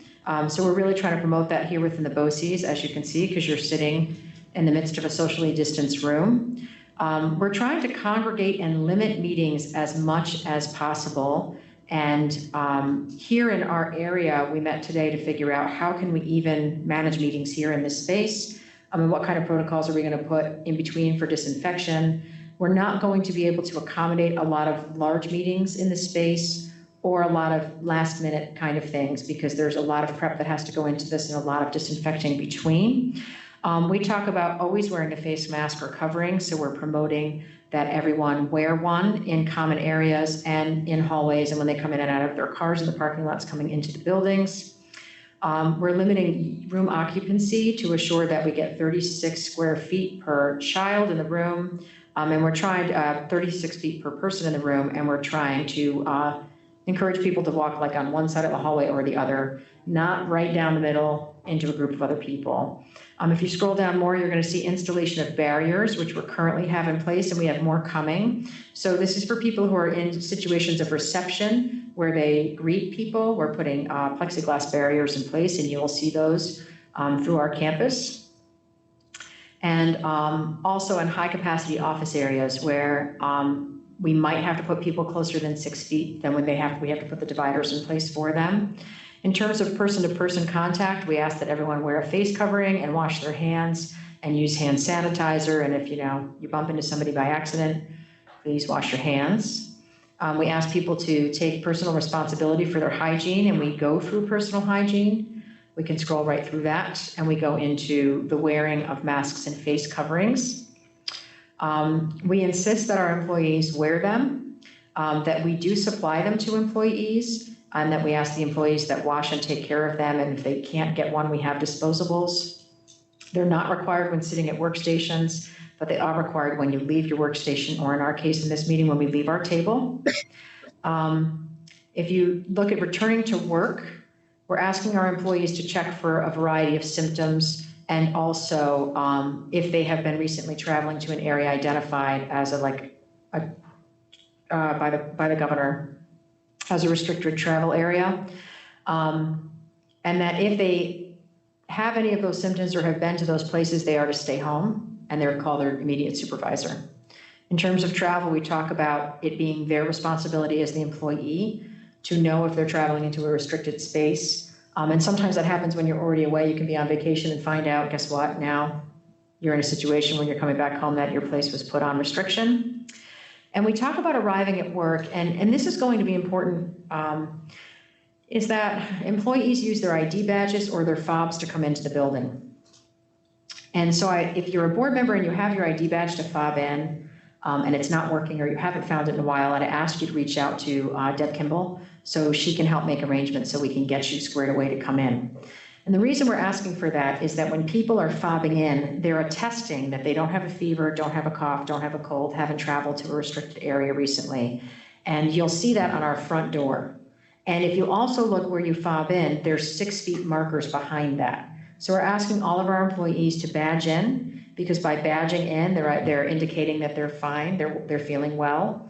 And also it supports contact tracing, so that if we have an outbreak of COVID, we can just pull those records and we can see who was in the building on what day at what time, and we can support contact tracing and hopefully get you and others alerted should they have an outbreak of COVID. So again, if you have the way to buzz in, and Mr. Nicotera, if you don't have one yet, you're going to email Deb, and we'll start helping you with that, so we know that you can get into the building using those. We ask people not to congregate out in front of the doors, and if you have someone in front of you fobbing in, that you stand back 6 feet and just wait for them to come in before you take your turn and fob in. And we also give people ways to please contact their supervisor if they have concerns with their work environment. So we met today as a senior council to review what those concerns are. And then we go through our cleaning and disinfecting. So every night, all spaces are disinfected. And Charlie, am I right? We have like a fogger, like a mist machine, and comes in and disinfects spaces. So we are starting to get questions coming our way, questions like, my office wasn't vacuumed, so has it been disinfected, things like that. So we were talking today about developing like a weekly communication that goes out to our employees. Like, here are some questions that were asked and here are the answers. We'll use that to update the guidance document regularly and just keep providing answers to people to questions so that they're not alone in asking them. Yes, Mr. Boucher. Have you had to add staff for cleaning? I mean, you have the fog machine, is that the Clorox machine? Yeah, I'm familiar with that, that's pretty cool. But you must have had to add some staff too to be able to accommodate this, right? So we should know that for next year's budget or what have you? At this time, we have not had to because of the limited Right, 'cause it's activity in the summertime. buildings, but as we ramp back up to full capacity, I think we will have to take a look at that for sure. Yeah. You know, the fogging does make it very efficient to do the disinfecting, but Right. it depends on how we're going to Yeah, but you address have a it. big building, yeah, so you're gonna have, yeah, okay. Also, I want to point out that our workspaces are different. So we are phasing people back in and we are having them work with their direct supervisor, because if we're in a space where we can't put 6 feet of distance between people, we might continue to have them work remotely or work on alternate schedules. So what you're probably not going to see within our organization is like a bell that's going to ring and all employees are back at once. And it's been helpful too to phase the return in, because it's allowing us to anticipate people's needs or what their anxieties might be or what procedures we need to make sure are in place. So we're going to continue to phase people back in as we create a safer environment for everyone. Any other questions about that? Okay, seeing none, we have a little bit of good news. So we have a highlights reel for you. We had virtual ceremonies and to celebrate multiple programs. And as you can see, we have Rick Short from Indium. He's going to speak. Before we start, I just wanted to say that if you were able to watch the virtual ceremonies, some of them were very moving, like I was crying in parts of them. And I thought so creative. When you think of all the people that came together for this, right? So when you think of all of the people in instructional services who support these children as teachers and administrators, when you think of the school and communications departments who had to put these videos together, when you think of the families who were helping their children as they were getting videotaped or holding up a sign telling you what they wanted to do for the rest of their life, I think there's some really great creative work here. And also, if you look, we had business people coming in. So Rick came in for I think it was the P-Tech graduation, and he makes a point to, you don't see the whole thing, you see a clip, but he starts in his garden and he ends up giving a speech about how life shapes you. And he shows you bonsai trees in his bonsai garden. And in the end, you'll see him with this little bonsai tree. He thanks Howard for starting P-Tech. You know, what a great opportunity Howard was able to bring to the organization. So you'll see a variety of just little things across the next 4 minutes that were part of the virtual celebrations for our children.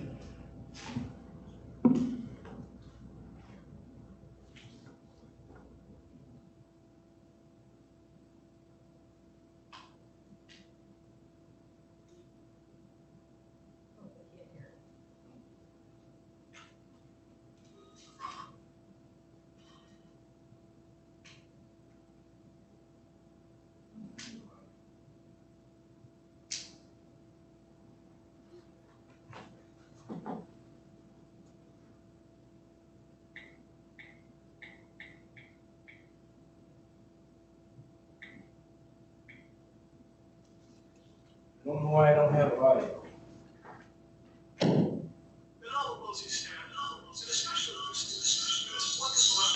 saying you're unmuting your speaker just a second ago.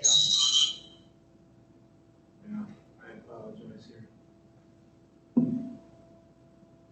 So as you can see, it's been an amazing virtual celebration. It was abstract virtual celebration. It's saying your speaker's muted.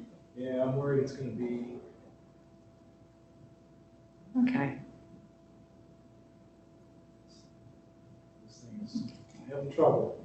I apologize. Let me see if I can get it queued up and we'll come back to it. Yeah, we'll come back to that. And if we can't, what we'll do is email out the highlights reel to all of you so you can see it, or post you a link that you can go to and watch it. It's pretty neat, and I thought it was really great work on behalf of so many people in the organization. So in the meantime, I say we turn it over to Mr. Boucher for the remainder of this agenda. Move on to do some motions. We need a motion for approval for the minutes of our regular meeting from June 10th, 2020, and a motion to approve the acceptance of the board clerk's report. Can we get a motion? So moved. Moved by Mrs. Fellows, second by Mr. Salerno. Okay, all in favor, say aye. Aye. Opposed? Hearing none, motion carries. Then we need approval for the consent agenda, B, C, and D. B, the financial reports, C, the personnel report, and then D is the action items. So we need approval for consent agenda. Can we get that approval, a motion? Before you do that, I'm going to ask you to pull out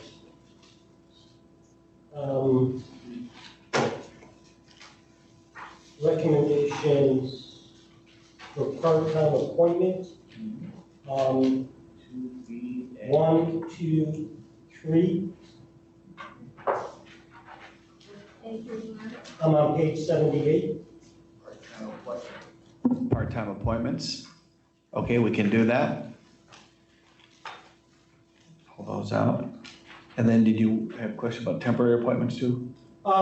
Yeah, but that's more clarification. Okay, so pull this one out for I part-time. want those, I would like pulled out of the Okay. consent agenda. Perfect.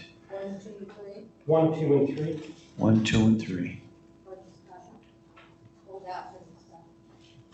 Yes. Yeah. For discussion. And then, before we do that, Dr. Porcelli, did you want something pulled out? Dr. Copeland thought perhaps you wanted something from summer school? Was it? No, I think that was a discussion point. So there was 2 board members who called, Okay. just had questions in general about summer school, so I think that Okay. would be part of discussion. All right, so But- we're gonna pull out 1, 2, and 3 of the part-time appointments. So then we'll need approval of the agenda, bar that for A, B, or B, C, and D. So can we get, right? So can we get a motion? Moved by Mrs. Corbin. Second. Second by Mr. Stewart, so, okay. So now we're on to discussion. Mr. Stewart? Well, you might want to, Right. so discussion on the stuff that's up for approval, so you wouldn't go yet to those. Okay, that's right. Stuff, yeah, discussion on what we're looking for approval. Sorry, I'm moving too fast here. No, it's okay. Gotcha. It's tricky. Gotcha. So, We're doing discussion on the stuff we're approving. Go ahead. just some help for board members. If we go to F, summer school. Yes. This is page 83 in the packet. Yes, page 83. You do it 2 different ways to board members, and it's a little difficult to follow the amount of money that we're spending. So in the, for 1, 2, 3, and 4, you give us the hourly rate, but maybe you don't know the date, how many days they're going to be working, or what the anticipating dates would be they would be working. And then, I know you give us the 1/200 of a salary, and you give us the number, I think it's the number of days, but I just get their 91,199. So if for a board member, I can't sit here and figure out the total cost to summer school, which has been an issue in for BOCES.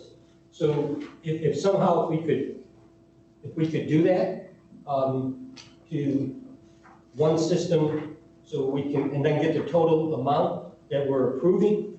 I'm going to be a stickler on total amounts that we approve and not just lump sums of money. So Chris, can you speak to that? Yeah, so the 2 different rates come from whether it's required work or something that people kind of not volunteer, but, so the first ones you see, number 1, 2, 3, 4, and 6 actually slips in there underneath, are for the P-TECH summer camp, summer bridge program that's 4 days long. So it's about $3,100 total in labor. That's if everybody works the full days for that. The other ones are, cosmetology is a requirement in the guidance counselors. So those days that are put in there are also max number of days. So very rarely, especially with the cosmetology, they have 25 days listed. They don't usually hit those 25 days, but they put that in there. But you're right, it's, you divide that by 200 to get the daily rate, and that gets you but I do understand your point that it's not packaged that way. No. That you need me to, we can look at bringing that in a different way. But the only real clarification I think I'm giving you is that the selection of the rate is based on whether it's required or not. That's right, but I think if I know it's this board, I want to see the total cost. Sure. Of summer school. Absolutely. But what that cost of summer school would be, you're gonna have to give us like a speculative maximum cost, assuming you use all the days. Right. So that's the only So way. we can do like Because it'll be this much or less, max. probably. I think the one, That much, right. Number of days. the one challenge will be ESY. Because that's like, so these, what we see here are smaller kind of ad hoc things. Extended school year would be almost a whole different thing. If we want to look at that, we should probably do that in a whole different discussion item type deal. And would that be the same, I was just looking at A, but B is the same thing? Yes. And so would C and D? Can you do that for all of those? I'm not trying to be difficult. No, I completely understand. Oh, I should probably put on my mic. I completely understand. I'm just saying that we run a lot of different things during the summer. Some of them are small package type things. And I think what we're discussing right now, where if I package it up and put something together, so you see the total cost, you see the cost of the employees, but extended school year, which is this special education summer school program that's massive, I think a better way to look at that would be almost as a whole discussion, because there's a lot more rules and regulations around it that's actually in the collective bargaining agreement.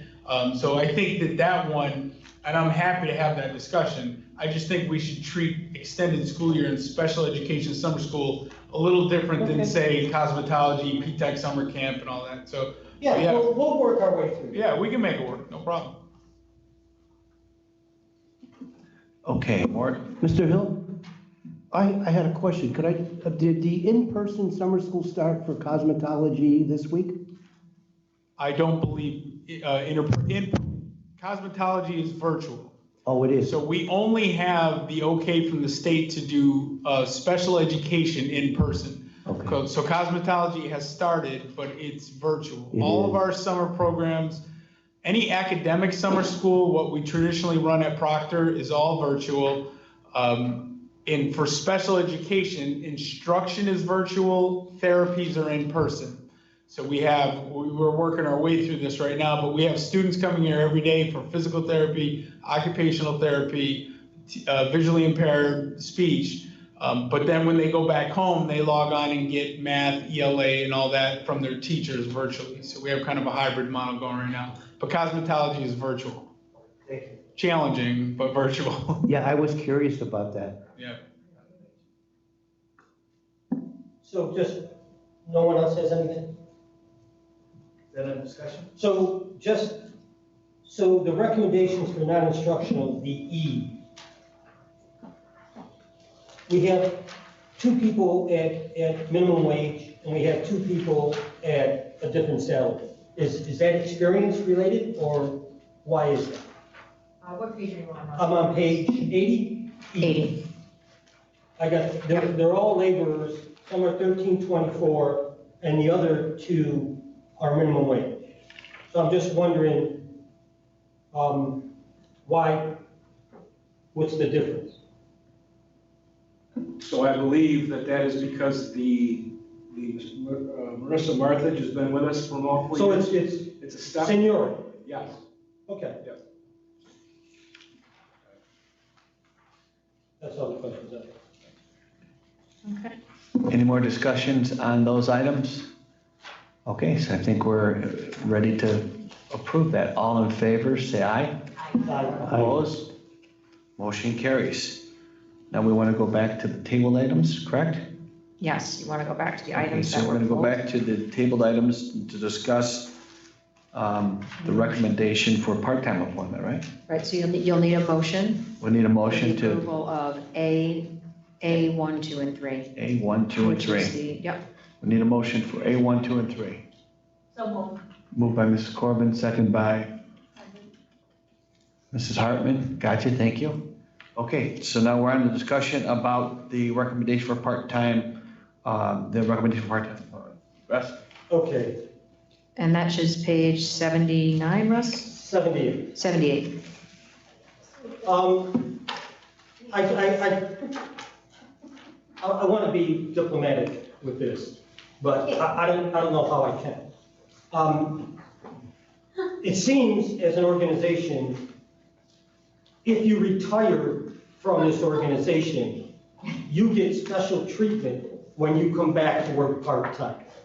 Now, Nancy Bello, at $36.35 an hour for a clerk, I would like to see that advertised and see what we get at regular pay. This is the stuff that for me, I'm voting no on this.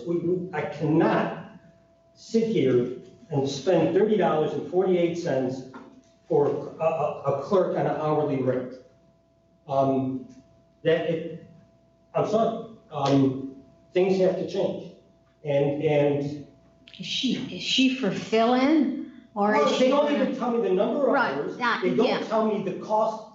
I don't know if the girl you got is, I mean, you know, I had that mark too, but I didn't want to be too mouthy. Well, but again, I know what it is to struggle on a local, and if we can save money for districts, I think that's part of the BOCES mission is to help districts as much as Well, if possible. they retire, they can earn so I'm not much a year, here to Russ, help so we retired help people. them.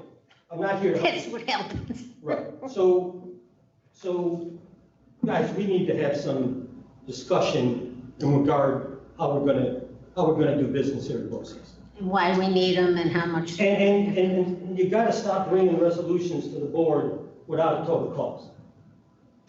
Mr. Boucher, Yes, sir. to Mr. Stewart's point, may I point out, as he so rightly does, that Ms. Bello is listed as a clerk hourly at $36.35. On page 81 at the top, Mr. Wenner is listed as clerk hourly at $11.80. Right, I exactly. know seniority accounts for something, but that's almost triple. No, that's. Your point exactly. Right, we're not here to help employees that retire. Thank God they did their business, they got their retirement, let's move on. This is favoritism. I don't know how else to say it, but as a board, we should not approve this. You do not have my support. Well, I would like to have explanation though. I mean, why are we hiring Mrs. Bello by the hour? What's the anticipation? What's her thing gonna be? I understand the clerk thing. One's a file clerk maybe, and the other one is doing paperwork. But maybe we should talk a little bit about why we have to have these people on the payroll when we're gonna call them in and how permanent it is, if you could do that. Okay. Thank you, yes. So Nancy, as you know, I believe, was the assistant in my office for 46 years. And the practice here at BOCES has been when somebody retires, when they come back on a part-time basis, that they come back at their hourly rate. What we have Mrs. Bello and Ms. Clark for would be to train or work with new people in our position, in those positions. So, I have a new assistant right now, though she is not going to stay with us. So when we bring in a replacement, if Mrs. Bello is needed or asked to come in, she would come in to help train that person. They don't come in as a sub per se for just regular clerical work or anything like that. They're here to help train the people that are taking over the positions that they previously held, either as they come in new or if the person is in and leaves for a extended period of time. One of the people in my office is going to be taking her daughter to college for a 2-week period and will be out of the office. So to keep things moving, the person is the person that replaced Chris Clark. So it's on call when you call them? I They have mean, been to this did point, she come yes. in and train the other one to some degree? So she's Yes. worked before for us, Nancy. Yep. Now, if we get another person, she's gonna train this other person. We're keeping her on the books anyway, if it's approved to do so. Nancy had the years of experience.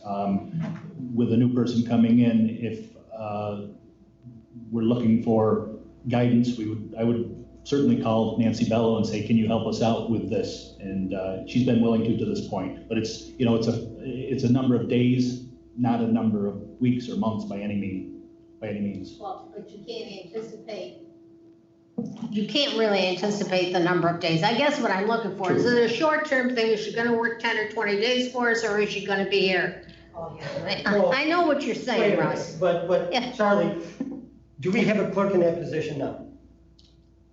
Who's sitting in Nancy's position right now? Yes, well, there's a part-time person. She's choosing to not stay with us because she doesn't want to take the full-time. So we will be hiring a new person in the next month or so.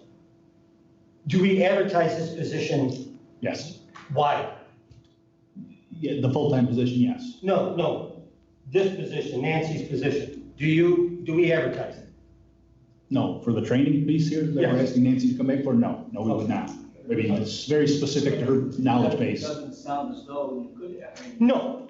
It's very specialized, she's training people to do that specific job, I mean. $36 an hour? She's gonna be the trainer, but we're gonna advertise for the full-time I position. understand what you're saying. Okay. It sounds like what she's doing though is not the job, she's training. What my whole concern here is the theory that what you retire at after 40 years is the hourly rate that you're gonna get when you come back to working BOCES part-time. That can't be the case. Can I ask? That's not the case. That is how we're doing it. But In this instance. If that becomes not the case, and we change that, you're gonna have to, because this person won't come and train at $11.80.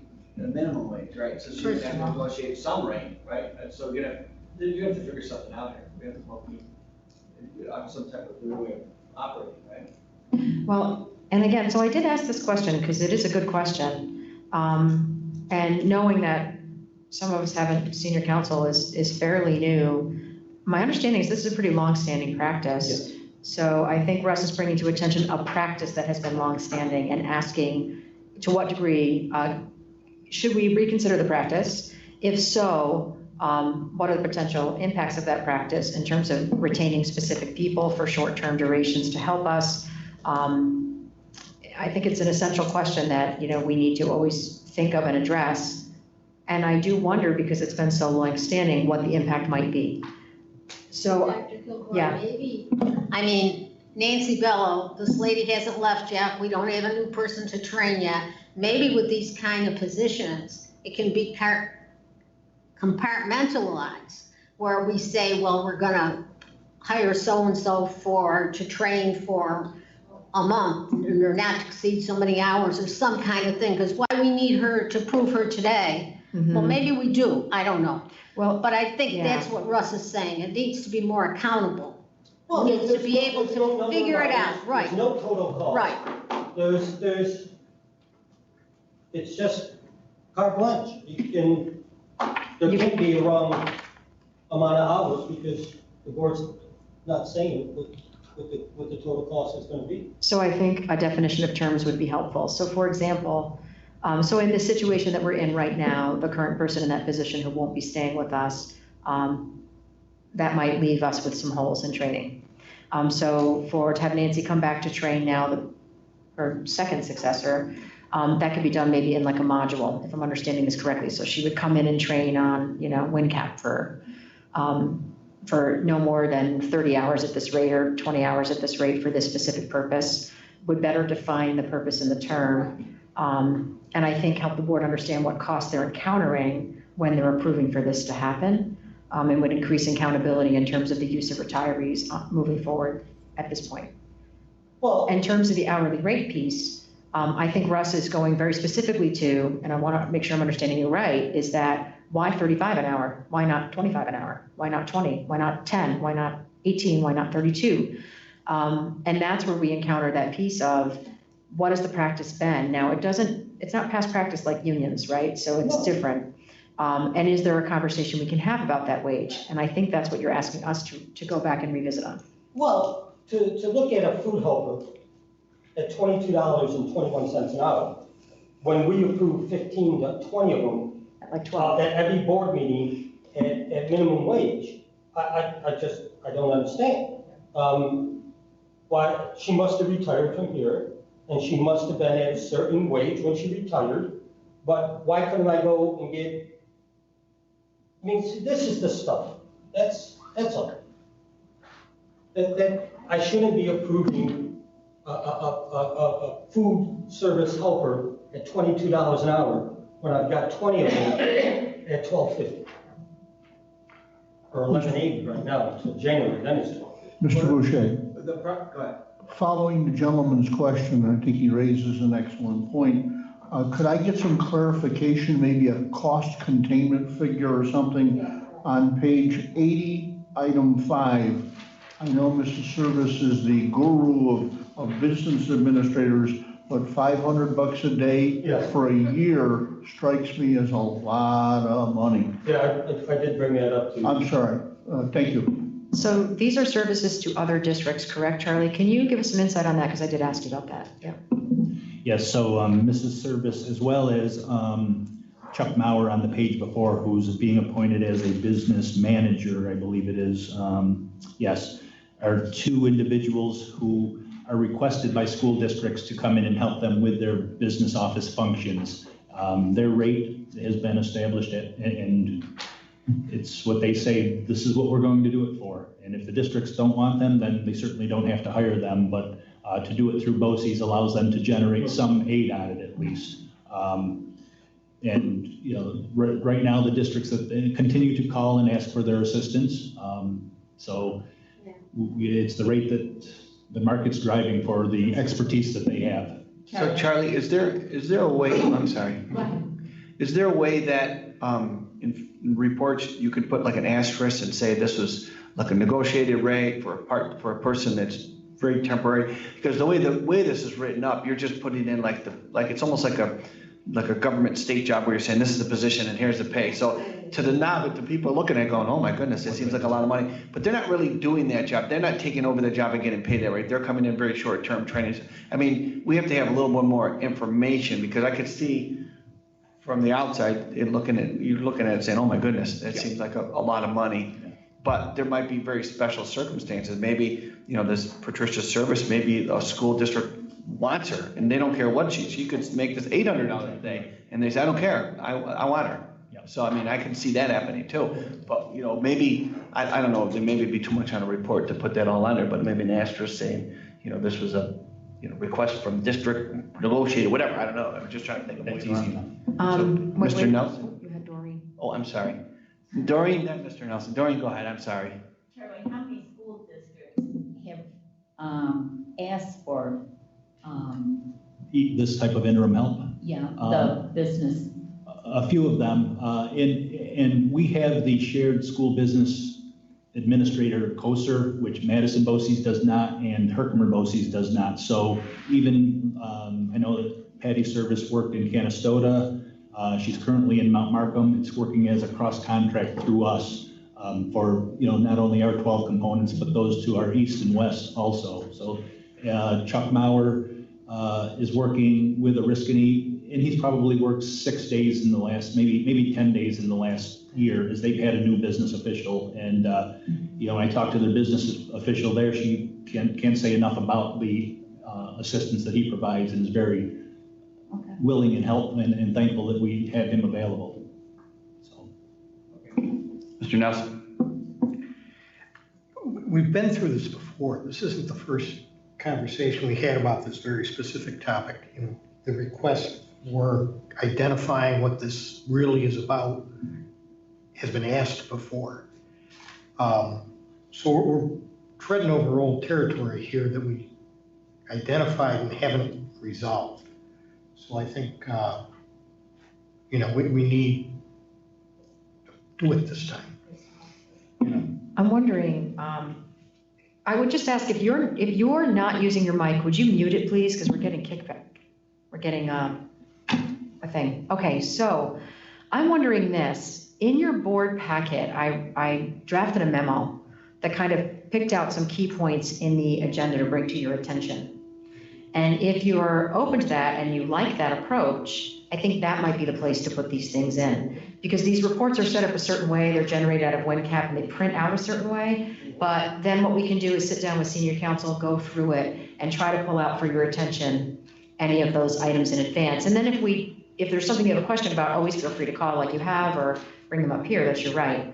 But that might be the way to do it, Gary. All right? just want to go back to your point, Gary. And I try to be as creative as possible on local districts to use BOCES as much as possible. So a business manager can run through BOCES and they can get aid on it. So here's my loaded question. Share.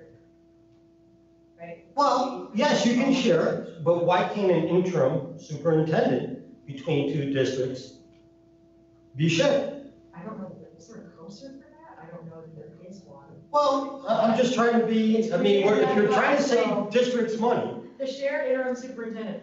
You know what, we can look into it. God bless me trying to get a waiver for that one, just saying, but I don't think it's a bad idea, Russ. You never know, it might be possible. Who's gonna do it? Who's gonna do it? Well, I mean, there's interim superintendents all over the place. And if you're. School district, two districts? Yes. Yeah, if you would share it or something, yeah, right? Like- Well, is this shared? I don't think this, is this one shared, the business manager? Yes, I mean, that's always the challenge. Throughout the course of the year, if they only work for one, that would be an issue, but there've always been a number of school districts that have called. So they share the $500, okay. I mean, but I definitely see Russ's point about the automatic default to pay them their average pay from when they retired. Because I was with a big company for 17 years, and when I left, I was making good, but I had the weight of the world. So if they came and asked me to do some substitute work, I can't say to them, you're gonna give me 1/200th of what I was making, because they're gonna say, no, you were responsible for everything, or you were gonna get let go. I mean, so it's different.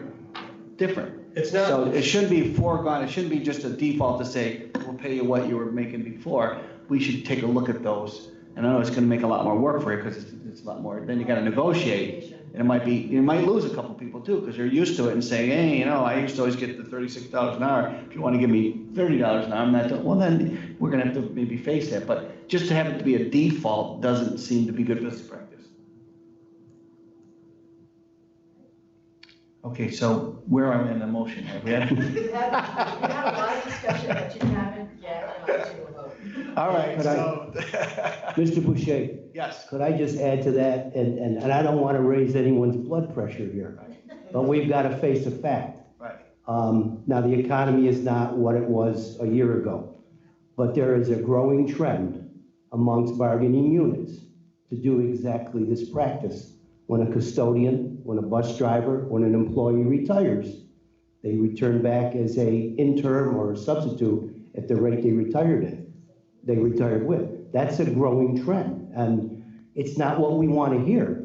But if we don't have a clause in a bargaining agreement now, we want to be careful, because the units have that prerogative to push that. And that's the support, Russ, that they would get across the state from the other units. Well, you know what, Tony, they can bring it to the table all they want. Right. But then it may be a bronze gold plan that they get instead of a plan. In return, yes. And I'm sure if we went around the room and we go back to each one of our districts and look at, there might be some clause in some position, we are paying either a bus driver or a mechanic or a clerical personnel at the rate they retired for the time they come back, because they've already negotiated that. So you're right. If they do come back with that somewhere with the negotiating team down the road, we have an alternative to say, well, you want that. All I'm saying is, there's a sleeping giant there we may not want to wake up. You know what I'm saying? Because then you're paying everybody at the rate they retired at. Well, We gotta be the negotiating team brings that to this table, then they need to be replaced.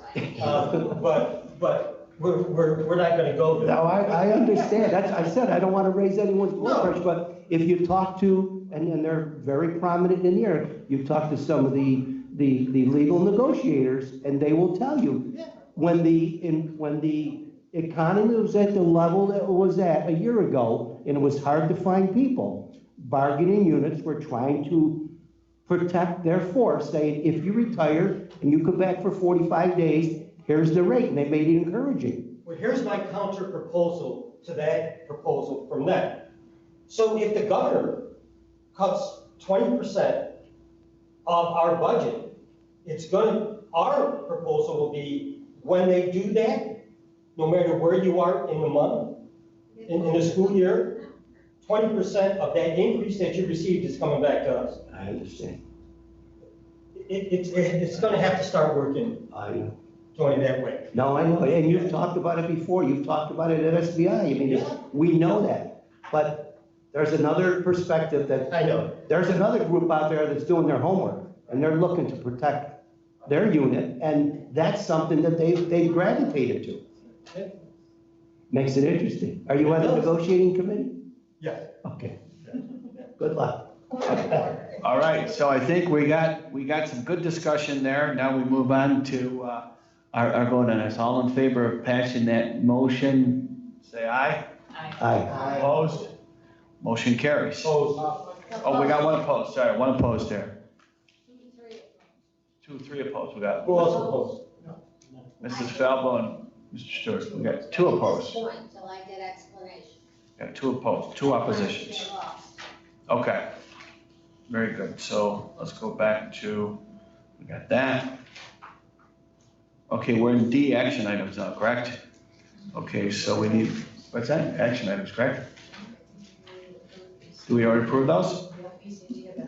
All right, then we go on to board topic, discussion items.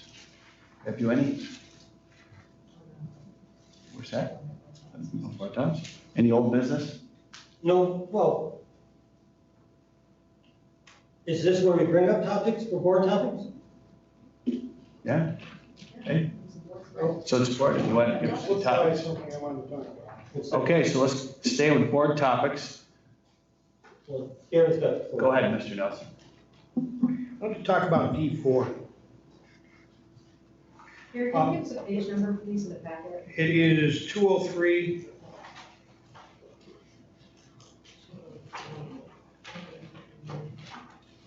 Thank you. Try to get that. Oh, yeah. Good point. I was trying to make this point when we first brought it up, and I was kind of stumbling all over myself, and I'm probably still going to do that. But we're 1, 2, 3, 4, 5, 6, 7 paragraph down. It says, we must take assertive action to identify, acknowledge, and break down oppressive racist systems.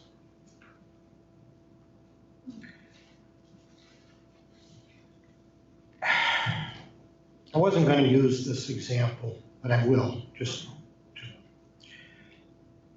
We sound like O.J. Simpson looking for the real killer. Talk more, because I'm not understanding the analogy. If we don't see that we are part of the problem in racist systems, we don't understand the problem. We're sitting here running segregated schools with unequal education. And we say we're going to look around to see if we can identify a system. We're it. We are probably the biggest problem in our society, public education, the way it's structured, the way it's set up. And we got to face that fact, be aware of it, and acknowledge it.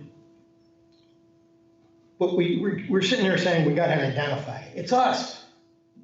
Well, no, there's segments that are, as the overlying organization, there are things in there that are, they're saying they're systems. But they're said we need to take the initiative and the responsibility to focus on those things and help those things. It's us, it's our management style. So we're saying, as our management style, we're gonna take an initiative to identify blah, blah, blah, blah, blah, blah, and take care of those things. But if we do not acknowledge that we are part of the Well, problem. it says there, we do not have all the answers, No, we don't have all That's the what it answers, says. but we certainly but we got to should know work towards it. that we're contributing to the problem. So what you're saying is there should be a stronger statement. Yeah. So I wonder about something like, we must take assertive action to identify, acknowledge, and break down oppressive racist systems within and beyond our organization. I'd like to say within our organization. Yeah, so I think we also need to look beyond, only because when we're educating each other, right, especially our children, we want to internally reflect internally ourselves within our organization, but understanding what systemic racism looks like beyond our organization, right? So I think within and beyond meets those two values, and we can amend that. With permission to amend, we would need a motion to amend that, wouldn't we? Because this is a resolution, so we'd have to a motion. So we already approved this. Now we have to make a motion to amend the resolution of the Cooperative Board on the OHM BOCES on the pursuit of racial justice and understanding to read, as I've just described. So it would read, we must take assertive action to identify, acknowledge, and break down oppressive racist systems within and beyond our organization that harm our staff members, stifle our students, and corrode our community. Yes. That would be the motion. You gotta self-identify. Yep. Us. I think it's an excellent point. So we're ready. There's a motion, but you have to vote, discuss, and approve. All right, so. Prior to that, Mr. Boucher, may I further the question? Having taught for a number of years in the Utica City School District, and my colleague, Mr. Nicotera, has as well, I recognize that Proctor High School is a multicultural area, and it services a number of different groups and so forth. So I wonder if we are being inappropriate. I don't mean to ask an inappropriate question, but if we're being inappropriate to limit this, we're in the 5th paragraph, where it says oppression of the Black community. Certainly that is an issue, but I wonder if we need to include a broader scope of people. Because Anthony, help me out here. Well, I think you're correct. Because there are, certainly there's an issue within the Black community that Mr. Nelson raises, and I'm sensitive to that. But very often I'll hear people speaking on this particular topic, and they'll refer to the Black-brown community. And again, I don't mean to show ignorance and I don't mean to show disrespect, but I think the scope of this needs to be broadened. That's just my question. I think we're getting onto something. We, as a board, decided we were going to come up with a statement that was going to be an overview of our thoughts and what we were going to do. We could go through this and every one of us could pick a paragraph and find something we need to be stronger, not stronger, so forth and so on. We'll never get it done. Does this look like, with a little bit of change, I was going to say take it and review it again, but if you take it and review it again, we're going to have 12 people going over it again. So, we know what we want to accomplish here. I think our staff knows what we want to accomplish here. And basically this says it. We could all write individual statements, they'd be all different, but we'd all have the same message. Do we all feel the same way? If we say we want to do something about it, then the directive from the board is to do something about it. People aren't going to read this statement word for word. So I will say a few things. In the email sent out to the staff regarding the statement, it's getting very positive feedback. And people are writing back to say thank you to the board for their leadership in this matter. Yeah. And I do think there's 2 tweaks that really could address this in some. One would be the first tweak, and the other one is I need verbiage here, Gary, because I don't know if it would be people or persons or group, and our school comm can identify that. But we could add, we, the Cooperative Board of the United Herkimer Madison BOCES, stand in solidarity with the fight against systemic racism and the oppression of the Black community and other diverse populations and other diverse groups or people or persons. So I don't know quite the wording there, but I'll work on that. But I would need a vote on the motion to accept it with those revisions. Okay, so should we do that now? You need a first and a second on that motion, and then you need a vote. So we need a motion to have Dr. Goldberg. Revise as discussed. Revise as discussed. That we're saying we're going to accept it no matter how you revise it. We're not going to look at it again and go over it again. Yes, we've got to get this out. Yeah, we want to get it done. So you're good. so this is Corbin and seconded by Dr. All right, and you gotta vote. You gotta use my phone. All in favor, say aye. All opposed, anyone opposed? Okay, motion carries. Well done, everyone, thank you. Okay. So, Other board topics. other board topics. I was at a board meeting last night with Waterville. I know the governor just sent out a statement that July 15th is not the solid, that it's a working date. But a lot of discussion came back to where the BOCES is the lead, or seems to be the lead in regards to the re-entry plans for the districts. So I just need to understand that picture and where we are with that re-entry plan. And if you could address, one, the assessment in regards to rigor during that march through how you're going to assess where those students are, and also where you're going to, how we're going to address the social emotional well-being of that child, especially from those communities that we just talked about, and the poverty areas where, so that's what I'm looking for. So in regards to reentry planning, BOCES assisted the districts with the reentry planning for the employees, and the guidance document you just saw was a shared document and template that everyone was working on and superintendents reviewed together. We're starting that next part as a group, as a consortium on the 15th. So everyone is waiting. We're getting our guidance from the state. We're supposed to get our Department of Health guidance and then guidance from the state education department, hopefully on Monday the 13th.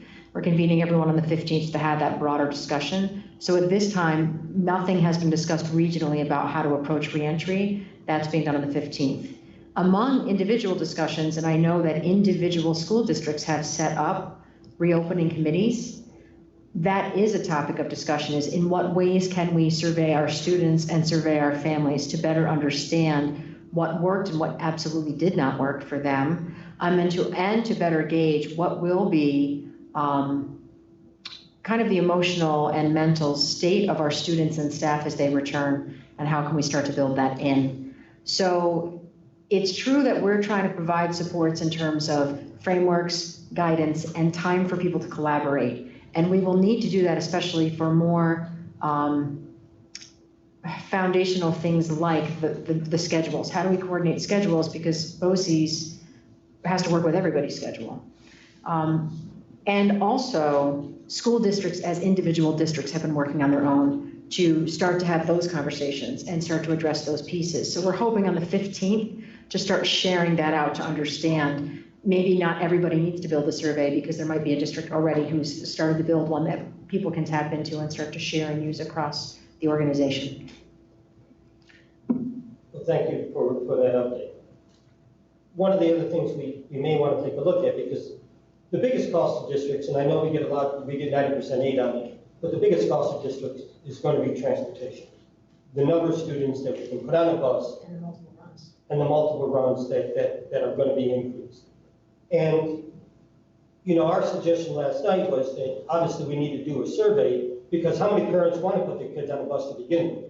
And if they're willing to drive their students, so we can, and they also need to get babysitters if it's going to be a split. I mean, the community aspect of this is huge as far as public relations.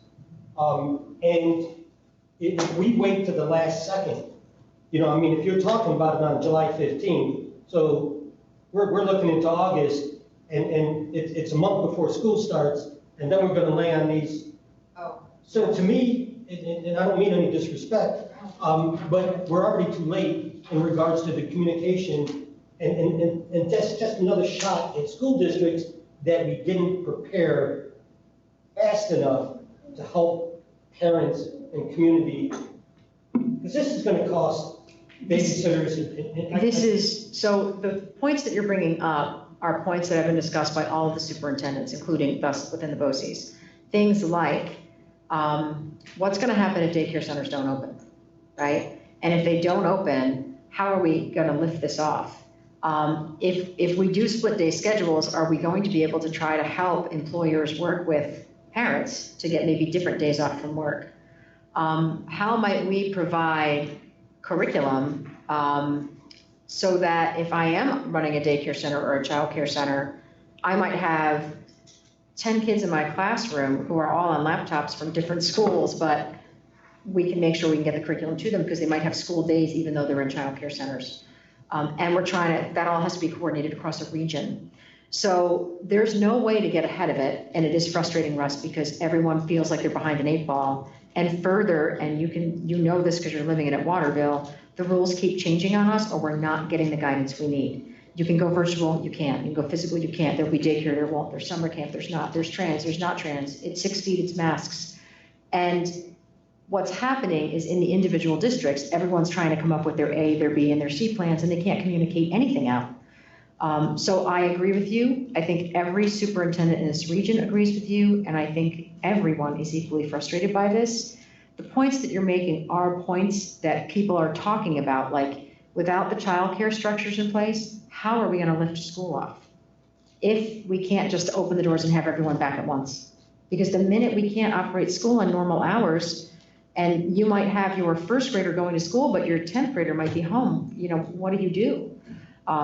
And what we don't have are all the answers, Russ. I understand, this is all new territory, this is all new territory for everybody. I get it. Right now, public education doesn't need this, you know, and you said you go to the Board of Regents, and I'll tell you, again, I want to be diplomatic, but they just totally missed. Where are they? I mean, I don't hear a thing from SED on trying to work with us and trying to understand any guidance whatsoever from SED. And I don't know, I mean, there's a lot of new DSs at those meetings, and I know there's new everybody at the top of Third it. commissioner right now. Yes, and somebody needs to tell them that they missed. And it's just going to be negative press. It's something we really don't need. And I got to be honest, when I thought we were going to get that vote and it went to ballots that we were going to mail out, I thought we were going to get our butts kicked. And the amount of support that New York received from parents in regards to public education was a good shot in the arm for anybody sitting in that board table. But I don't know how much longer we can hold that up. So that's just my 2 cents. And the only other thing that I had for board topics is I know we worked on our mission statement, and I'm just wondering when we're going to finalize that and when we're going to put that out. So I'm hoping to have mission statements to you to start looking through within the month of August so that when we come back in September, we can finalize that message as a group and move forward. The pandemic has certainly, well, I have to say it stopped it for a while, but it's also has me reflecting on our mission and our mission statement and how we might want to look at some things a little differently as a result. Now that we're back together as a group, I think for the August meeting, we might want to put out, we had said we'd take the insight of the board and what you had shared in our retreat and put together like a prototype mission statement for discussion here as a group. And I think we can do that in August if we're all here together. I feel so bad, like I'm talking to one part of the room. That was virtually impossible to do via Zoom. So I think that's a good place to start in August. And just one other thing. There are districts, and especially in the southern tier of United County, where we have been discussing regionalization. So Waterville, Madison, Richfield Springs, a lot of the contiguous districts within that are saying regionally, maybe this is what Madison can provide, and you know, the bus to Madison compared to here is a lot cheaper and it's a lot less time on a bus for a student. But we need help, and this is, we're crossing 3 counties now. So Madison and Herkimer, as well, especially in that southern tier, and we're mostly all small districts. We need your help as a DS. And maybe you can talk to some of the superintendents who have been at these regional meetings. And obviously, the biggest pain in the neck is schedules. And I don't know how we fix them, but we're gonna have to start working together. Is there an opportunity, like Howard and I had conversations in the past, because each school is individual and they want their own identity, they want to run their own show. It's almost very difficult. It's very difficult to have the conversations, but even like a common bell schedule, I mean, BOCES could do so much more for the schools if they could come together and have the idea of kind of getting on some of the same bell schedules, and you could use distance learning better. I mean, there's just so many advantages doing it. They've always resisted it in the past because they don't want to be told what their schedule should look like. They feel like big brothers tell them what to do. But if they could come to you, if you could nudge them, I mean, Howard and I used to talk about all the time what kind of service you could provide to people if they had almost like the same, even just the same bell schedule. Imagine what you could do with distance learning and some of these other offerings that you could offer schools that don't get a chance to get it now. Now's maybe the time, in the middle of this pandemic, it may be the perfect time to make some of those changes. In the past, there were no initiatives, no reason to, but. Well, see, and that's part of the problem. Boards of education, wait till we hit a crisis, and now we feel the pain, and we'll make some change. But the writing has been on the wall for a very long time. That's the way it always is, though. I'm not gonna join the gym till I have my heart attack. That's what people do, so. I know. So. All right, I know those are all our topics of discussion as a result of the pandemic, and we're trying to move forward with schedules across the region, so we'll see where that goes. Mr. Boucher, point of information, has Mr. Morris been able to tee up that item for us? No, I can't do it because of the Zoom meeting. I'll look forward to that. Having audio. Okay, so we can maybe provide a link and we'll email it out. Absolutely. Thank you. I'd like you to see that, so you'll get that in email. And I think, are you done with your board topics? I think? That's board topics, and there's no old business? Nope. Then we go to out of session.